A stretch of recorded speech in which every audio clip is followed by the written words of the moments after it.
Hello दोस्तों, ये आपका महासंग्राम वीडियो होने वाला है जिसमें से हम एक ही वीडियो के अंदर सारे इंपॉर्टेंट क्वेश्चन का आंसर प्लस में एक एक नंबर का जो क्वेश्चन है वो भी कराने वाले हैं और पिछले 4 साल का पेपर भी हम इसी वीडियो में कंप्लीट कराने वाले हैं। मतलब इस वीडियो को देख करके जाओ और सीधे एग्जाम में जाओ, ठीक है। ये वीडियो देखो और सीधे एग्जाम में जाओ और लिखो, ठीक है। इसके अलावा कोई दूसरा वीडियो देखने की जरूरत नहीं है क्योंकि इसी वीडियो में सारा इंपॉर्टेंट क्वेश्चन का आंसर है। एक एक नंबर का भी मैंने करवा रखा है और पिछले 4 साल का पेपर का भी मैंने यहाँ पर हिंट्स करवा रखा है। मतलब ए टू जेड इसी वीडियो में आपको मिल जाएगा, ठीक है। ये BBMQ semester 2 MDC paper 2 Hindi का ये महाक्रांति वाला वीडियो है, ठीक है। इसमें जितने भी इंपॉर्टेंट क्वेश्चन है, जैसे ये पहला हो गया, दूसरा हो गया, तीसरा हो गया, चौथा हो गया, पांचवा हो गया, ये केवल 5 क्वेश्चन है दोस्तों। केवल 5 क्वेश्चन पढ़ के जाओ, आपके एग्जाम में आएंगे, ठीक है। बाकी का जो क्वेश्चन आपको दिख रहा है यहाँ से 6, 7, 8, 9 ये सब कम इंपॉर्टेंट है, ठीक है। ये सब क्या है, कम इंपॉर्टेंट है। बाकी जो मैं आपको बताया ना 1 से लेकर के 5 तक, ये वेरी वेरी इंपॉर्टेंट है, ठीक है। तो ये सभी का हम आंसर कराने वाले हैं, ठीक है। उसके बाद हम एक एक मार्क्स का क्वेश्चन आंसर करवाएंगे और प्रीवियस 4 साल का पेपर भी मैं आपको यहाँ पर दिखाने वाला हूँ, ठीक है। मतलब एक ही वीडियो में A to Z आपको तैयारी करवाया जाएगा। तो चलो दोस्तों, एक एक करके स्टार्ट करते हैं क्वेश्चन का। पहला, हिंदी साहित्यों का काल विभाजन और नामकरण पर प्रकाश डालें, ठीक है। हिंदी साहित्यों का काल विभाजन और नामकरण पर प्रकाश डालें। जी हाँ दोस्तों, आज हम लोग देखने वाले हैं मोस्ट इंपॉर्टेंट क्वेश्चन क्या है दोस्तों, हिंदी साहित्य के इतिहास का काल विभाजन एवं नामकरण पर इसको प्रकाश डालना है। हिंदी साहित्य के इतिहास का जो काल विभाजन है, यानी कि कितने कालों में बांटा गया, यानी कि काल मतलब समय, कितने समय में बांटा गया और इसका नाम कैसे कैसे पड़ा, इस पर आपको प्रकाश डालना है, ठीक है दोस्तों। तो ज़्यादा समय नहीं लेंगे क्योंकि एग्जाम नज़दीक है, समय कम है। पहला देखते हैं दोस्तों, भूमिका। हिंदी साहित्य का इतिहास 1000 वर्ष से भी अधिक पुराना है। वहीं हिंदी साहित्य के इतिहास ग्रंथों की परंपरा की सुनिश्चित पृष्ठभूमि नहीं है। मतलब जो हिंदी साहित्य के जो इतिहास है, ग्रंथों की जो परंपरा है, वह सुनिश्चित पृष्ठभूमि नहीं है इसका। मतलब इसको जानना बहुत मुश्किल है। इसका अधिकांश भाग अब तक भी अपर्याप्त है। मतलब इसका बहुत सारा भाग है जो मिला ही नहीं, जो उसके बारे में पता ही नहीं चला, इसलिए उसका जानकारी लेना बहुत ही कठिन है। आगे देखते हैं, हिंदी साहित्य का काल विभाजन, मतलब समय की बात, कितने समय में बांटा गया है। तो हिंदी साहित्य का वर्गीकरण एवं काल विभाजन और नामकरण को लेकर के विद्वानों के विविध मत रहे हैं। मतलब अलग अलग विद्वानों ने इसका जो काल विभाजन है, इसका जो नामकरण है, उस पर अलग अलग मत रहा है। अलग अलग विद्वानों ने अलग अलग प्रकार से बोले हैं। काल विभाजन के संबंध में सबसे पहला वर्गीकरण जॉर्ज ग्रियर्सन के द्वारा दिया गया था, ठीक है। किसके द्वारा? जॉर्ज ग्रियर्सन के द्वारा दिया गया था। यानी जॉर्ज ग्रियर्सन के द्वारा ही पहले काल विभाजन और नामकरण पर अपना विचार दिया गया था, ठीक है। उसके बाद क्या हुआ दोस्तों, यहाँ पे देख सकते हैं, जो कि हिंदी साहित्यकारों ने अस्वीकार कर दिया। ये जो जॉर्ज ग्रियर्सन थे ना, इसके बातों का अस्वीकार कर दिया कि नहीं, आपका बात गलत है। इसके अतिरिक्त अलग अलग जो विद्वान थे, मिश्र बंधुओं, रामचंद्र शुक्ल, हजारी प्रसाद द्विवेदी, रामकुमार वर्मा आदि विचारकों ने भी अपना हिंदी साहित्य का वर्गीकरण किया। मतलब इनके बातों को ठुकरा दिए। उसके बाद अलग अलग विद्वानों ने ये अपना अपना योगदान दिए, अपना अपना भूमिका दिए। अगर आपको सारा विद्वान का नाम नहीं याद रहता है तो 1-2 लिख के छोड़ दें। अगर नहीं भी रहता तो आप आगे बढ़ जाएं, ठीक है, क्योंकि समय कम है और तैयारी आपको तैयारी अच्छे से करने के लिए समय नहीं बचा, ठीक है। तो जैसे मैं बता रहा हूँ वैसे करते जाइए। और नामकरण किया, इनमें सबसे प्रसिद्ध रामचंद्र शुक्ल और हजार प्रसाद द्विवेदी, अन्य हजारी प्रसाद द्विवेदी का ही हिंदी साहित्य काल वर्गीकरण एवं विभाजन है। यानी इनमें से जो जितने सारे विद्वान दिया, इनमें से जो सबसे ज़्यादा इंपॉर्टेंट है वो रामचंद्र शुक्ल जी का और हजारी प्रसाद द्विवेदी जी का है। आप और भी चढ़ा बढ़ा करके लिख सकते हैं, किसी प्रकार से आपको 4 पेज 5 पेज भरना है, ठीक है। आगे देखते हैं, हिंदी साहित्य को आमतौर पर 4 प्रमुख कालों में विभाजित किया गया है। आदिकाल, भक्तिकाल, रीतिकाल और आधुनिक काल, ठीक है। आदिकाल, भक्तिकाल, रीतिकाल और आधुनिक काल, ठीक है। चलिए अब हम बात करते हैं हिंदी साहित्य का काल विभाजन कि कितने काल में बांटा गया, कितने समय में बांटा गया। अगर आप ये एग्जाम में लिख दोगे तो वैसे खुशी खुशी आपको नंबर मिल जाएगा। और ऐसे ही लिखना है, एक लिखना है, फिर एक लाइन छोड़ना है, दूसरा लिखना है, फिर एक लाइन छोड़ना है, तीसरा लिखना है, ऐसा करके, ताकि पेज भी भरे और सुंदर भी देखें। तो हिंदी साहित्य काल का काल विभाजन देखेंगे, ठीक है। टोटल 4 भागों में बांटा गया, आदिकाल, भक्तिकाल, रीतिकाल, आधुनिक काल। तो पहला है आदिकाल, ये 773 ईसा पूर्व से 1343 ईसा पूर्व तक रहा। फिर भक्तिकाल जो है वो 1343 ईसा पूर्व से 1643 ईसा पूर्व तक। रीतिकाल जो 1643 ईसा पूर्व से लेकर 1843 ईसा पूर्व तक। और जो आधुनिक काल है वो 1843 ईसा पूर्व से अभी तक चल रहा है। और जो आधुनिक काल है इसको और भी आगे अलग अलग भागों में बांटा गया है। पूर्व भरतेंदु युग जो 1843 से 1868 तक, भरतेंदु युग 1868 से 1900 तक, द्विवेदी युग 1900 से लेकर के 1922 ईस्वी तक, छायावादी युग 1922 से 1936 ईस्वी तक, छायावदोत्तर युग। अब देखो छायावदोत्तर युग को भी 3 भागों में बांट दिया गया। इसमें 3 भाग है, 1936 से 1943 तक, प्रयोगवाद 1943 से 1963 तक, और नई कविता 1973 से लेकर के अभी तक। ये सब जो पार्ट्स दिख रहा है वो किसका, आधुनिक काल का है। देखो दोस्तों, अगर आप और भी वीडियो देखोगे तो बहुत लंबा दिया गया है इसका, और वो डेट आप नहीं याद रख पाओगे। तो बस ये छोटा मोटा कुछ डेट है दोस्तों, ये आप लोग याद रख सकते हैं, ठीक है। या तो अगर इतना भी याद करने का समय नहीं तो ये याद कर लो, याद कर लो, याद कर लो, और यहाँ से लेकर के यहाँ तक आप याद कर लो, यहाँ तक। अगर ये सब कुछ छोड़ना चाहते हो छोड़ सकते हैं, ठीक है। अभी हम लोगों ने देखा कालखंड को किस प्रकार से बांटा गया, ठीक है। अब देखो दोस्तों, जो आदि काल था, भक्ति काल था, रीति काल था और आधुनिक काल, उसके बारे में थोड़ा सा और कुछ देख लेते हैं। अभी तो मैंने यहाँ पे समय देखा सभी के बारे में, आदि काल, भक्ति काल, रीति काल और आधुनिक काल के बारे में, ठीक है। अब देखिए आदि काल, इस काल में धार्मिक विचारधाराओं और वीरतापूर्ण कार्यों पर आधारित साहित्य की रचना हुई। इसमें जितने भी सारे रचना हुआ ना वो धार्मिक विचारधारा पर, जो धर्म से रिलेटेड था। भक्ति काल जो भक्त से रिलेटेड था, भक्ति कविताएं लिखी गई। रीति काल, यह काल सांस्कृतिक रीति रिवाजों से मिलती जुलती रचनाओं को लिखा गया। आधुनिक काल, यह खड़ी बोली वाली परिवर्तन और नई साहित्य प्रवृत्तियों का के लिए जाना जाता है। मतलब नई नई चीज़ों के लिए खड़ी बोली में जो प्रयोग होती थी वो सभी रचना के लिए आधुनिक काल जाना जाता है। और नवयुत्तर काल को भी जोड़ा गया इसमें। मुख्य रूप से 4 ही है, आदिकाल, भक्ति काल, रीति काल और आधुनिक काल। लेकिन नवयुत्तर काल को भी जोड़ा गया, यानी कि जिसको नया युग बोलते हैं। इस विद्वान यानी कुछ ऐसे भी विद्वान थे ना जो नवयुत्तर काल को भी एक अलग काल के रूप में मानते हैं। उनका कहना है कि नया नया जो चीज़ है ना उसको जोड़ा जाना चाहिए नवयुत्तर काल में, ठीक है। तो 4 तो पहले से ऑलरेडी है, लेकिन कुछ विद्वानों का ऐसा कहना है कि नवोत्तर युग भी है, यानी कि नवयुत्तर मतलब नया युग, ठीक है। चलिए अब हम लोग देखेंगे दोस्तों यहाँ से कि नामकरण इसका कैसे पड़ा, ठीक है। यहाँ पे आप लोग को लिखना है हिंदी साहित्य का नामकरण। मैंने यहाँ पे हेडिंग डालना भूल गया, यहाँ लिखना हिंदी साहित्य का नामकरण, ठीक है। तो हिंदी साहित्य का नामकरण की समस्या हिंदी साहित्य के इतिहास लेखन में काल विभाजन से जुड़ी हुई है। यानी जब काल का विभाजन हो रहा था ना, समय का विभाजन, समय का बंटवारा हो रहा था, उसी टाइम से इसका नामकरण क्या दिया जाए, नामकरण मतलब उसका नाम, कि उनका नाम क्या दिया जाना चाहिए, नहीं दिया जाना चाहिए, तब से समस्या आ रही है, ठीक है। विभिन्न विद्वानों द्वारा, अलग अलग विद्वानों द्वारा विभिन्न आधार पर काल विभाजन किया गया, यानी कि अलग अलग विद्वानों ने अलग अलग प्रकार से अपना काल विभाजन किए, यानी समय का बंटवारा किए, और उनका नाम भी अलग अलग तरीका से दिए, जिसके कारण कुछ मतभेद और समस्या भी आती गई। अब देखो जब इसका काल विभाजन किया जा रहा था, नामकरण किया जा रहा था, तो उस टाइम कुछ इनका समस्याएं भी सामने देखने को मिला, और कुछ मतभेद भी, यानी कि कुछ आपस में विचारधाराओं के बीच जो विचार के लोग थे, विद्वान थे, उन दोनों के बीच में कभी मतभेद हो जाता था तो कभी कोई समस्या आ जाता था। तो बहुत सारा मतभेदों को भी झेलना पड़ा और समस्याओं को भी झेलना पड़ा। वो देखते हैं कि कौन है इसका समस्या और कौन है इसका मतभेद, जो नामकरण करते समय दिक्कत आ रहा था, ठीक है। चलिए विभिन्न दृष्टिकोण और समस्या के विवरण देखते हैं कि कहाँ पे क्या समस्या रहा है। आदि काल का नामकरण, जब नामकरण किया जा रहा था दोस्तों किसका, आदि काल का, तो देखिए आचार्य रामचंद्र शुक्ल जी के द्वारा, ठीक है, उन्होंने इस काल को वीरगाथा काल नाम दिया, ठीक है। क्या दिया, वीरगाथा काल दिया, जिसमें वीर रस और श्रृंगार रस का मिश्रण था। अन्य विद्वान, एक ये विद्वान है और अन्य विद्वान, कुछ विद्वानों ने इसे आदि काल, पूर्व मध्य काल, चारणा काल और बीज वपन काल आदि नामों से भी संबोधित किया, ठीक है। अब देखते हैं इसमें समस्या क्या आया, ठीक है। विभिन्न नामों के कारण, जो विभिन्न नामों के कारण जो था, यानी कि अलग अलग नामों दिया गया था, ये विद्वान के द्वारा अलग नाम, उस विद्वान के द्वारा अलग नाम, तो विभिन्न नामों के कारण इस काल के साहित्य चरित्र और विशेषताओं को स्पष्ट रूप से समझने में कठिनाई होती है। मतलब देखो अगर कोई एक विद्वान नाम देते ना तो समझने में दिक्कत नहीं होता, अब अलग अलग विद्वान अलग अलग नाम देना जिसकी वजह से समस्या आ जा रही है। अब देखते हैं भक्ति काल का जो नामकरण किया गया उसका, इसमें देखते हैं आचार्य रामचंद्र शुक्ल जी के द्वारा, ठीक है। तो उन्होंने इस काल को भक्ति काल नाम दिया, जो इस काल की प्रमुख साहित्य प्रवृत्तियां को दर्शाता है, यानी भक्ति को दर्शाता है, ठीक है। अन्य विद्वान, कुछ विद्वानों ने इसे पूर्व मध्य काल भी कहा।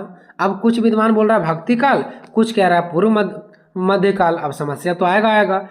देखो भक्ति काल नाम से इस काल के साहित्य की विशिष्टता को पहचानना आसान है। मतलब अगर जो विद्वान इसको नाम दे रहे हैं भक्ति काल, उससे इसका पहचानना आसान है, लेकिन कुछ विद्वानों ने इसे पूर्व मध्यकाल भी कहा है, जो कि एक विवाद हुआ है, इसमें विवादन पूर्ण समस्या आ रही है। ठीक है, नेक्स्ट देखते हैं रीति काल का नामकरण। तो आचार्य रामचंद्र शुक्ल जी ने क्या इनके बारे में बताया। ठीक है, तो उन्होंने इस काल को रीति काल नाम दिया, जो इस काल की प्रमुख साहित्य प्रवृत्तियां मतलब रीति को दर्शाता है। ठीक है, जो यहाँ के रीतियों को दिखाता है। अब इसमें समस्या क्या आ गया, तो रीति काल नाम से इस काल के साहित्य की विशिष्टता को पहचानना आसान है, लेकिन कुछ विद्वानों ने इसे रीति शैली काल भी कहा है, जो कि यहाँ पे समस्या आ रही है। ठीक है, उसके बाद नेक्स्ट देखेंगे दोस्तों निष्कर्ष। तो हिंदी साहित्य के नामकरण की समस्या एक जटिल समस्या है, ये कोई साधारण समस्या नहीं दोस्तों। हिंदी साहित्य का नामकरण करना बहुत ही जटिल समस्या हर एक विद्वानों में रहा है, और विद्वानों के साथ साथ लोगों को समझने में भी समस्या रहा है, जो विभिन्न विद्वानों के दृष्टिकोण से प्रभावित है, जो अलग अलग विद्वान अलग अलग दृष्टिकोण दिए हैं, अपना विचार दिए हैं। इस समस्या के समाधान के लिए प्रमुख साहित्य प्रवृत्तियां के आधार बनाना, साहित्यकारों की कृतियों का अध्ययन करना और विभिन्न विधानों के दृष्टिकोण पर विचार करना आवश्यक है। मतलब अगर इस समस्या से आप लड़ना चाहते हैं, समस्या का समाधान पाना चाहते हैं, तो हर एक जितने भी सारे विचार थे वो सभी विद्वानों के द्वारा जितने भी सारा साहित्य दिया गया था, ठीक है, जितना भी नामकरण दिया गया वो सभी को पढ़ना पड़ेगा, सभी को अध्ययन करना पड़ेगा, उनके हर एक रचनाओं को समझना पड़ेगा, हर एक समस्याओं को जानना पड़ेगा। उसके बाद कहीं ना कहीं हिंदी साहित्य के नामकरण को स्पष्ट रूप से समझा जा सकता है, नहीं तो समझना बहुत ही ज़्यादा मुश्किल है। क्वेश्चन नंबर दूसरा, हिंदी भाषा के उद्भव और विकास पर एक निबंध लिखें।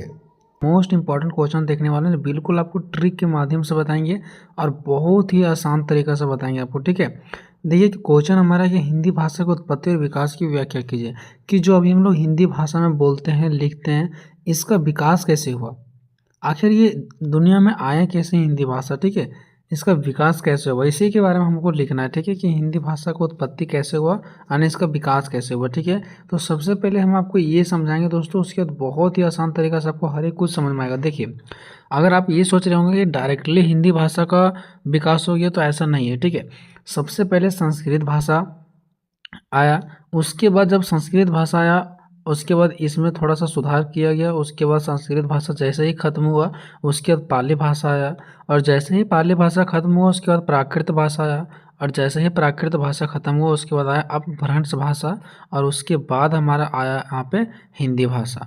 तो इसके बाद ये, फिर इसके बाद ये, फिर इसके बाद ये और इसके बाद ये। ठीक है, तो अब यहाँ पे जाकर के कहीं ना कहीं हमारा हिंदी भाषा का उत्पत्ति हुआ। अब अगर हम ऐसे बोले ना, तो हिंदी भाषा की जो जन्मदाता है वो कौन सा है, संस्कृत, क्योंकि अगर संस्कृत ना होता तो आज हमारा हिंदी भी ना होता। ठीक है, और अगर मैं यहाँ पे बात करूँ तो किसके बाद आया हिंदी, तो अपभ्रंश के बाद, लेकिन इसका जन्मदाता कौन है, तो संस्कृत हिंदी का जन्मदाता है। और ये जो हिंदी आया वो किस भाषा के बाद आया, तो अपभ्रंश भाषा के बाद आया। ठीक है, अब हम लोग ये देखेंगे ना कि जो संस्कृत भाषा तो आया, लेकिन ये किस साल में आया, किस काल में आया, पाली भाषा किस साल में आया, यानी कि कौन सा टाइम में आया, फिर प्राकृत भाषा किस टाइम में आया, अपभ्रंश भाषा किस टाइम में आया, और हिंदी भाषा किस टाइम में आया। तो देखिए यहाँ पे आपको समझ में आएगा। हिंदी भाषा देखिए, आपको टोटल पता है दोस्तों कि 3 प्रकार के काल होता है। ठीक है, एक प्राचीन भारतीय काल, मध्यकालीन काल और आधुनिक काल। प्राचीन मतलब पुराना समय, मध्यकालीन मतलब बीचों बीच का समय, और आधुनिक मतलब अभी का समय। ठीक है, तो प्राचीन भारतीय काल को माना जाता है 1500 से लेकर के 500 ईसा पूर्व। पहले समय उल्टा होता था, यानी कि पहले अभी जैसे 2025 है, फिर 2026 होगा, 2027 होगा, लेकिन पहले क्या होता था, समय घटता था, जैसे 2025 है तो 2024। ठीक है, तो प्राचीन भारतीय काल को माना जाता है 1500 से लेकर के 500 ईसा पूर्व। ठीक है, उसके बाद मध्यकालीन 500 से 1000। ठीक है, देखिए पहले घटा 1500 से 500, फिर 500 से अब बढ़ने लगा, जब मैं आ गया पूरा जीरो पर, उसके बाद फिर बढ़ने लगा। ठीक है, तो 500 से 1000 ईसा पूर्व माना जाता है। और आधुनिक काल जो है वो 1000 ईसा पूर्व से अब तक, आने कि अभी तक, यानी 1000 ईसा पूर्व से लेकर के अब तक, आने कि अभी तक। ठीक है, 1000 ईस्वी से अभी तक। ठीक है, तो ये आपको पता चल गया 1500 से 500, 500 से 1000 और 1000 से लेकर के अभी तक। अब देखिए दोस्तों, ये जो प्राचीन भारतीय है ना, जिसको काल माना जाता है 1500 से लेकर के 500 ईसा पूर्व, इस टाइम हमारा संस्कृत भाषा का क्या हुआ, विकसित हुआ। संस्कृत भाषा मतलब अगर मैं बोलूँ तो ये वाला भाषा। ठीक है, ये वाला, और ये 1500 से लेकर के कहाँ तक, 500 तक। ठीक है, ये हो गया। उसके बाद मध्यकालीन काल, जिसको 500 से लेकर के 1000 ईसा पूर्व तक माना जाता है। ठीक है, 500 से लेकर के 1000 ईस्वी तक माना जाता है। और इसमें 3 भाषा का विकसित हुआ। इसी समय पाली भाषा आया, और इसी समय प्राकृत भाषा आया, और इसी समय हमारा अपभ्रंश भाषा आया। पाली भाषा का जो समय काल था वो 500 से 1 ईस्वी तक, फिर 1 से लेकर के 500 ईस्वी तक, और अपभ्रंश भाषा का 500 से 1000 ईस्वी तक।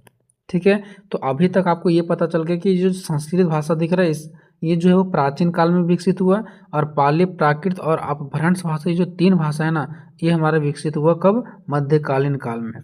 ठीक है, उसके बाद जो आधुनिक काल यानी कि अभी का काल है, जिसको 1000 ईस्वी से अभी तक का समय माना जाता है, इसमें हिंदी का विकसित हुआ।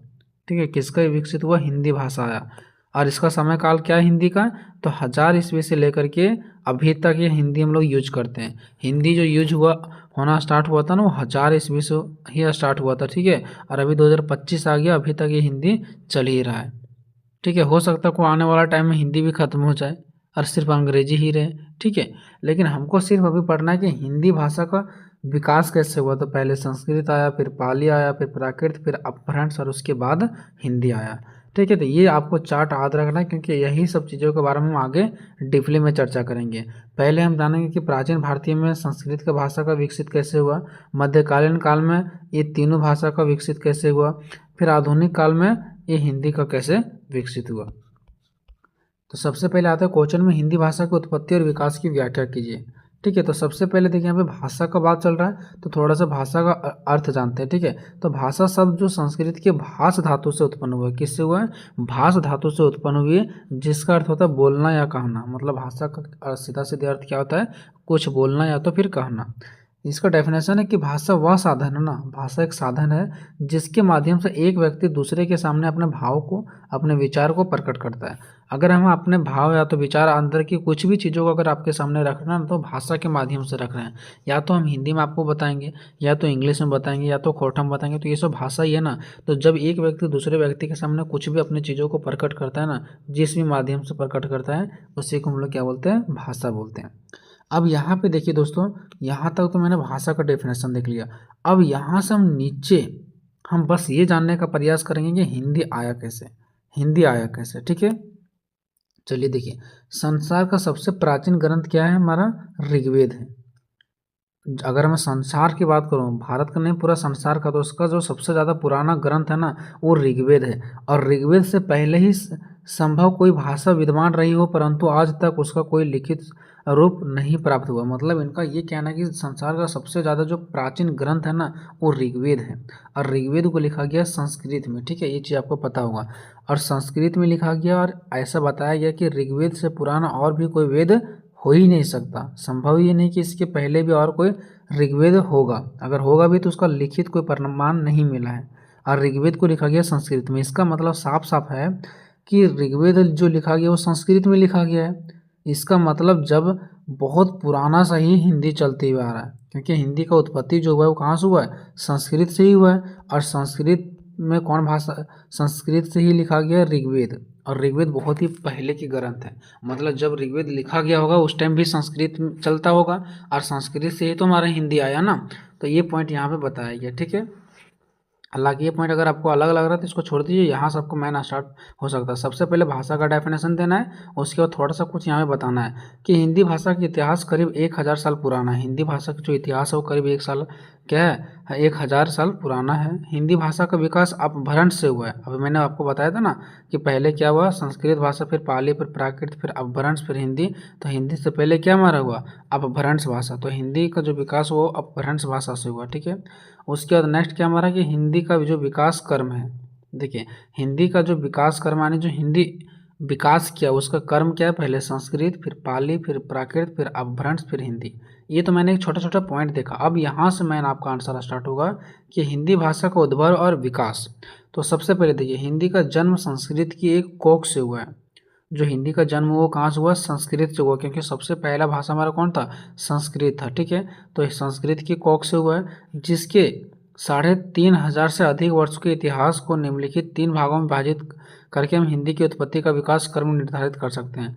देखिए, इनका ये कहना है कि संस्कृत भाषा से उत्पन्न हुआ है, और अगर यहाँ से यहाँ तक का समय देखें ना तो लगभग 3500 तक का समय लग रहा है। ठीक है, 3,500 तक का समय यहाँ से यहाँ तक लग रहा है। और यहाँ से यहाँ तक आने में हमको 3 प्रकार का समय भी तो लगा।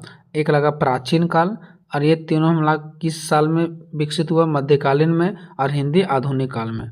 ठीक है, यानी कि एक प्राचीन भारतीय काल जो 1500 से 500 तक चला, मध्यकालीन भारतीय काल जो 500 से 1000 तक चला, और आधुनिक भारतीय काल जो 1000 से अभी तक चल रहा है। अब यही तीनों के बारे में हम लोग पढ़ेंगे।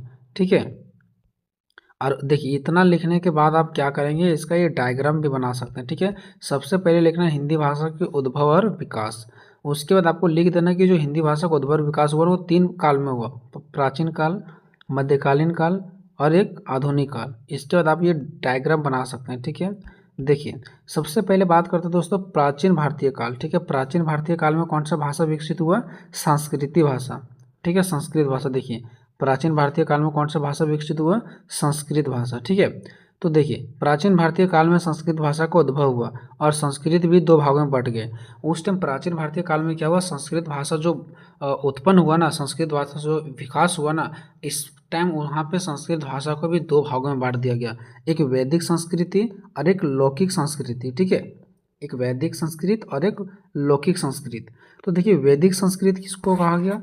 तो देखिए यहाँ पे मूल रूप से जो वेदों की रचना जिस भाषा में हुई है उसे ही वैदिक संस्कृत कहा गया। यानी कि उस टाइम जो वेदों की रचना जिस भाषा में हुआ था ना, वेदों की रचना, उसी भाषा को यहाँ पे वैदिक संस्कृति कहा गया। जो उस टाइम वैदिक यानी वेद जो लिखे जाता था ना, उस जिस भाषा में लिखा जाता था ना, उसी को वैदिक संस्कृत कहते हैं। और भी देख लीजिए वैदिक संस्कृत के बारे में। संसार का सबसे प्राचीन ग्रंथ ऋग्वेद है। ऋग्वेद से पहले भी संभव कोई भाषा विद्वान रही होगी, परंतु आज तक उसका कोई लिखित सबूत नहीं पाया गया है। इससे यह अनुमान होता है कि संभवतः आर्यों की सबसे प्राचीन भाषा ऋग्वेद की ही भाषा है, यानी कि वैदिक संस्कृत भाषा ही है। वही बात है दोस्तों कि ऋग्वेद सबसे पुराना हमारा क्या है? वेद है, और वेद को लिखा गया था वैदिक संस्कृति में, यानी कि संस्कृत भाषा में लिखा गया था। इसका मतलब ये साफ साफ है कि सबसे पुराना और सबसे प्राचीन भाषा हमारा क्या रहा होगा? संस्कृत रहा होगा। ठीक है, तो ये हो गया आपका। उसके बाद इसी का एक और पॉइंट देखिए दोस्तों कि वेदों के अध्ययन से स्पष्ट देखा जा सकता है कि वैदिक संस्कृत के स्वरूप में भी बदलाव आता चला गया। देखिए वेदों के अध्ययन से, क्योंकि देखो वेद को जो लिखा गया था वो संस्कृत भाषा में लिखा गया था, और अगर हम वेद का अध्ययन करें ना तो पढ़े ना, तो हमको ऐसा लगेगा कि वैदिक संस्कृत के स्वरूप में भी बदलाव किया गया। मतलब वैदिक संस्कृत को भी लगा ऐसा वहाँ पे लगने लगा कि वैदिक संस्कृत भी ज़्यादा दिन चलेगा नहीं, तो इसमें भी क्या कर दिया गया? बदलाव कर दिया गया। उसके बाद आ गया लौकिक संस्कृत। ठीक है, अब देखते हैं लौकिक संस्कृत। तो संस्कृत का उपयोग सही साहित्य में भी हुआ है, इसे ही लौकिक संस्कृत कहते हैं। जो वेदों में प्रयोग हुआ था उसको हम लोग वैदिक संस्कृत बोलते हैं, और लौकिक संस्कृत जो साहित्य में प्रयोग किया गया, जो साहित्य में जिस भाषा का प्रयोग किया गया उसे लौकिक संस्कृत कहते हैं। ठीक है, संस्कृत भाषा के बिगड़ते स्वरूप का संस्कार किया और इसे व्याकरणबद्ध किया। अब देखो इसके पहले हम लोगों ने क्या देखा? पहले वैदिक संस्कृत आया था, लेकिन इसमें कुछ गलतियां था, इसमें कुछ सुधार किया गया, बदलाव किया गया। अब बदलाव क्या किया गया? जो भी कुछ बदलाव किया गया बाद में उसको लौकिक संस्कृत में किया गया, है ना। पहले वैदिक संस्कृत था, उसमें कुछ बदलाव किया गया, तो उसके बाद ये क्या हो गया? लौकिक संस्कृत हो गया। और इसमें क्या बदलाव किया गया? तो इसमें जो बिगड़ रहा था ना, यानी जो इसमें देखा गया था कि इसमें कुछ चीज़ें बिगड़ रहा है, उसको संस्कार किया गया, मतलब सही किया गया, और व्याकरणबद्ध किया गया, मतलब उसमें कुछ व्याकरण को जोड़ा गया। ठीक है, ताकि हमारा जो शब्द है, भाषा, वो स्पष्ट हो जाए, सही रहे। ठीक है, वैदिक संस्कृत से काफ़ी भिन्न है। और देखिए ये जो हमारा लौकिक संस्कृत है ना, इसके पहले जो मैंने वैदिक संस्कृत पढ़ा उससे ये काफ़ी भिन्न है। क्यों? क्योंकि इसमें व्याकरण का प्रयोग किया गया। मतलब हर बार प्रयास किया जा रहा है कि पहले वाला भाषा से अभी वाला भाषा क्या हो, थोड़ा सा आसान हो, जिससे लौकिक संस्कृत कहा गया। ठीक है, जो रामायण, महाभारत, नाटक, व्याकरण आदि ग्रंथ जो लिखे गए ना, वो लौकिक संस्कृत में ही लिखे गए हैं। ठीक है, अब चलिए हम यहाँ पे हम लोगों ने क्या देख लिया? हम लोगों ने ये देखा कि प्राचीन भारतीय में संस्कृत भाषा का क्या हुआ? विकसित हुआ। और संस्कृत भाषा उस टाइम 2 भागों में बट गया, वैदिक संस्कृत और लौकिक संस्कृत। जो वैदिक संस्कृत है इसमें थोड़ा सा ज़्यादा कुछ विकास नहीं हो पाया, तो इसमें जो सुधार किया गया ना, उससे फिर जाकर के बना लौकिक संस्कृत। ठीक है, चलिए अब देखते हैं हम लोग, संस्कृत भाषा खत्म हो गया। अब देखते हैं मध्यकालीन भाषा भारतीय काल में। मध्यकालीन भारतीय काल में 3 प्रकार का भाषा यहाँ पे विकसित होता है। ठीक है, ये जो मध्यकालीन भारतीय काल है इसमें 3 प्रकार का भाषा, पाली भाषा, प्राकृत भाषा और अपभ्रंश भाषा। अभी तीनों के बारे में हम लोग देखेंगे एक एक करके। ठीक है, सबसे पहले यहाँ पे देख लीजिए, अभी मेरा भाषा स्टार्ट नहीं हुआ, पाली भाषा, प्राकृत और अपभ्रंश यहाँ से स्टार्ट होगा। देखिए पाली यहाँ से फिर आगे भी स्टार्ट होगा, लेकिन यहाँ से इधर ये क्या बोल रहा है वो देखिए पहले। इस काल में यानी कि मध्यकालीन काल का बात चल रहा है, ठीक है। इस काल में पाली भाषा, प्राकृत भाषा और अपभ्रंश भाषा का विकसित हुआ, ठीक है। मूलतः इस काल में लोक भाषा का विकास हुआ, ठीक है। और इस समय लगभग किस भाषा का विकास हुआ, लोक भाषा का विकास हुआ। इस समय भाषा का जो रूप सामने आया उसे प्राकृत कहा गया, ठीक है। देखिए यहाँ पे क्या कह रहा है कि इस काल में लोक भाषा का विकास हुआ, ठीक है। और इस समय भाषा का जो रूप सामने आया उसे ही प्राकृत भाषा कहा गया। यहाँ पे देखिए लोक, जो लोग है, ठीक है, यहाँ पे लोक लिखा गया, लोक, ठीक है। यहाँ पे लोक नहीं बल्कि आप यहाँ पे क्या लिखेंगे, लोग लिखेंगे, ठीक है, लोग। अब यहाँ पे देखिए इस काल में यानी कि उस समय लोगों की जो भाषा विकास हुआ ना, यानी कि जो लोगों का बोलने का, ठीक है, ये सब चीज़ों का जो भाषा विकास हुआ ना, उस समय लोग उसको क्या बोलते थे, प्राकृत कहा गया। यानी उस टाइम जो लोगों का भाषा विकसित हुआ उसको प्राकृत कहा गया, ठीक है, प्राकृत। अब ये मत समझना कि ये प्राकृत भाषा, नहीं, ये प्राकृत कहा गया, अभी प्राकृत भाषा नहीं आया, ठीक है, प्राकृत कहा गया। मतलब उस टाइम उन लोग जो भी भाषा को बोलते थे ना उसको प्राकृत कहा गया। चाहे पाली भाषा बोलते हो, चाहे प्राकृत भाषा बोलते हो, चाहे अपभ्रंश भाषा बोलता हो, सबको क्या कहा गया, तो प्राकृत कहा गया। क्या कहा गया, प्राकृत कहा गया, ठीक है। आगे देखिए प्राचीन काल में बोलचाल की जो भी भाषा तभी पड़ी हुई थी, यानी दबी पड़ी हुई थी, सॉरी दबी पड़ी हुई थी, यानी प्राचीन काल में जो भी भाषा दबा पड़ा हुआ था ना, यानी कि जो दब गया था भाषा, उसने अनुकूल समय पाकर सिर उठाया। यानी उस टाइम तीन भाषा ने सिर उठाया, जो यहाँ पे हम लोग तीन भाषा भी देख रहे थे, ठीक है। ये भाषा जो दबी पड़ी हुई थी, दबा हुआ था, ठीक है, लेकिन लोगों ने यही तीनों भाषा बोलना क्या कर दिए, स्टार्ट कर दिए, ठीक है। इसी को बोला गया प्राकृत। सिर उठाया जिसका प्राकृत विकास प्राकृत के रूप में हुआ, यानी जिसका विकास किसके रूप में हुआ, प्राकृतिक के रूप में हुआ, ठीक है। तो कुल मिलाकर के आपको ये देखना है कि वहाँ पे जो लोग भाषा बोलते थे ना उसको प्राकृतिक कहा गया, ठीक है। क्या कहा गया, प्राकृतिक कहा गया। और प्राकृतिक को तीन भागों में बांटा गया। प्राकृतिक के अंतर्गत आ गया पाली भाषा, प्राकृत भाषा और अपभ्रंश भाषा, ठीक है। अब यहाँ पे देखिए प्राकृतिक निम्नलिखित तीन अवस्थाओं में विकसित हुआ। जो प्राकृतिक है यानी जो लोग वहाँ पे भाषा बोलते थे ना उसको प्राकृतिक कहा गया। ये कोई भाषा नहीं है, यहाँ पे जो भी आप लोग प्राकृतिक पढ़ रहे हैं ना ये कोई भाषा नहीं है, बल्कि वहाँ पे जो लोग बोले जाते थे ना, यानी कि मध्यकालीन समय में जो भी भाषा बोला गया, हालांकि यहाँ पे तीन प्रकार का भाषा लिया गया है और उसी तीनों भाषा को हम लोग प्राकृतिक कहते हैं, ठीक है। और प्राकृतिक को तीन भागों में बांटा गया, एक पाली भाषा, एक प्राकृतिक भाषा और एक अपभ्रंश भाषा, ठीक है। पाली भाषा क्या, तो प्राचीन काल की बोलचाल भाषा विकसित होते होते या कहें तो सरल होते होते काफ़ी बदल गई, ठीक है, जिससे पाली का नाम दिया गया। देखिए अब इसके पहले हम लोग कौन सा भाषा पढ़े थे, प्राचीन भाषा।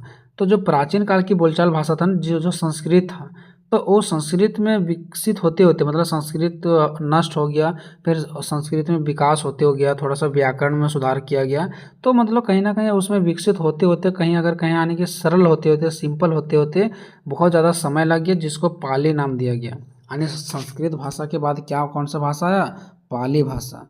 अब इसमें भी कुछ सुधार किया गया। अब उसके बाद देखते हैं प्राकृत भाषा। तो पाली भाषा के बाद बोलचाल की भाषा और परिवर्तन हुई तथा इसको प्राकृत की संज्ञा दी गई। यानी कि पाली भाषा को में भी क्या किया गया, परिवर्तन किया गया और उसके बाद की जो भाषा है उसको हम लोग बोलते हैं प्राकृत भाषा। सामान्य तौर पर जो भाषा प्राचीन काल की नहीं थी और बोलचाल की आम भाषा थी तथा सरल थी, लोगों को समझ में आते थे, उसे ही प्राकृत भाषा कहा गया। मतलब देखिए दोस्तों यहाँ पे ये बोला जा रहा है कि जो प्राचीन की भाषा संस्कृत था ना वो लोगों को धंसता नहीं था, ठीक है। तो जो भाषा बिल्कुल सिंपल था, जो लोग बोल सकते थे, ठीक है, जिसको लोग समझ सकते थे, जो आसान था, उसको प्राकृत भाषा कहा गया। और ये प्राकृत भाषा किसके बाद आया, तो ये पाली भाषा के बाद आया। उसके बाद पढ़ते हैं अपभ्रंश भाषा, ठीक है। तो यह भाषा प्राकृत भाषा के बाद की अवस्था है ना, इसके पहले कौन सा था, प्राकृत अवस्था था ना, तो ये भाषा प्राकृत अवस्था के बाद का है, ठीक है।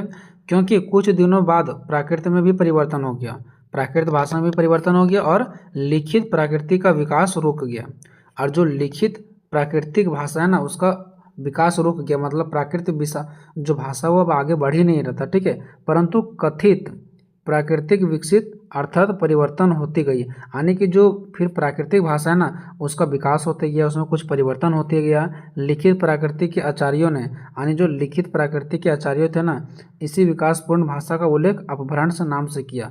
अब देखिए जो प्राकृत भाषा था उसमें जो भी कुछ बदलाव किया गया, जो भी कुछ उसमें सुझाव दिया गया, उसका आगे नाम क्या दे दिया गया, अपभ्रंश भाषा दे दिया गया।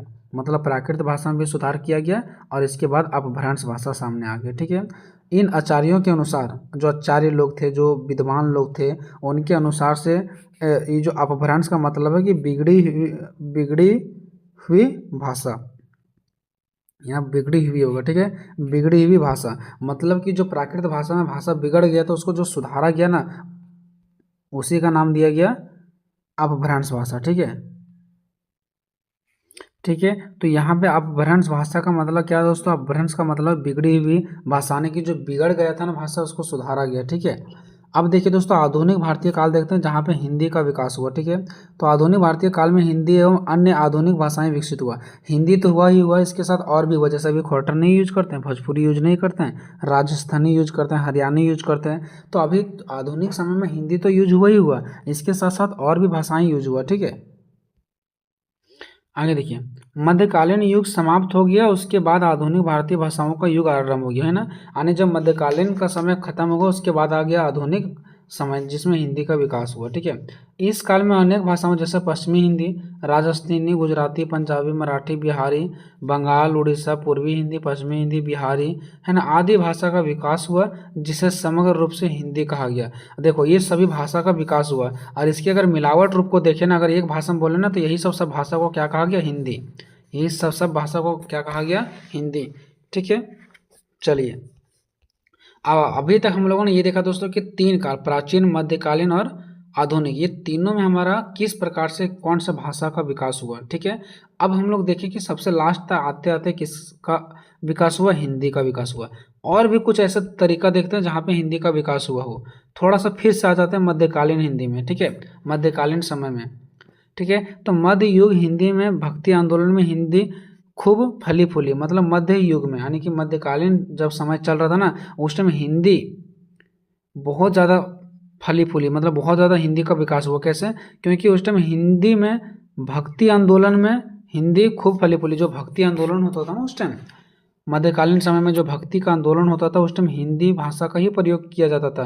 पूरे देश के भक्त कवियों ने, उस टाइम जितने पूरे देश के कवि लोग थे ना, वो अपनी वाणी को जन जन तक पहुंचाने के लिए हिंदी का सहारा लिया करते थे। यानी जो कवि लोग उस टाइम लोगों तक जो भी कुछ संदेश पहुंचाते थे ना, जो कविता लिखते थे ना, वो हिंदी भाषा में ही लिखा करते थे। ठीक है, नेक्स्ट है स्वतंत्रता के समय हिंदी। हम लोग ये भी देख पा रहे हैं कि स्वतंत्रता के समय भी हिंदी का प्रयोग किया जाता था। जैसे महात्मा गांधी, ये सब जो नेता लोग थे जो हमारे देश को विकास करने में अहम भूमिका निभाए, वो लोग भी हिंदी का भाषा का ही प्रयोग करते थे। तो कहीं ना कहीं स्वतंत्रता के समय भी हिंदी का प्रयोग किया गया। ठीक है, तो स्वतंत्रता संग्राम के समय हिंदी भारत के स्वतंत्रता संग्राम में हिंदी और हिंदी पत्रकारिता की महत्वपूर्ण भूमिका रही। ठीक है, यानी उस जब हमारा देश स्वतंत्र हो रहा था उस टाइम हिंदी बहुत ही महत्वपूर्ण भाषा थी, हिंदी में प्रयोग किया जाता था और हिंदी पत्रकारिता की महत्वपूर्ण भूमिका रही। ठीक है, जो पत्रकारिता जो उस टाइम भी कुछ छपता था ना, वो हिंदी भाषा में ही छपता था। महात्मा गांधी सहित अनेक राष्ट्रीय नेता हिंदी को राष्ट्रभाषा के रूप में देखने लगे। ठीक है, यानी उस टाइम अनेक नेता लोग जो राष्ट्रभाषा है उसको हिंदी के रूप में देखने लगे और हिंदी का विकास धीरे धीरे बढ़ता चला गया। अब देखते हैं स्वतंत्रता के बाद, जब हमारा देश स्वतंत्र हो गया उसके बाद भी हिंदी का प्रयोग कैसे होने लगा। तो हिंदी भाषा का जितनी मांग है इंटरनेट पर उतनी उपलब्धता नहीं है।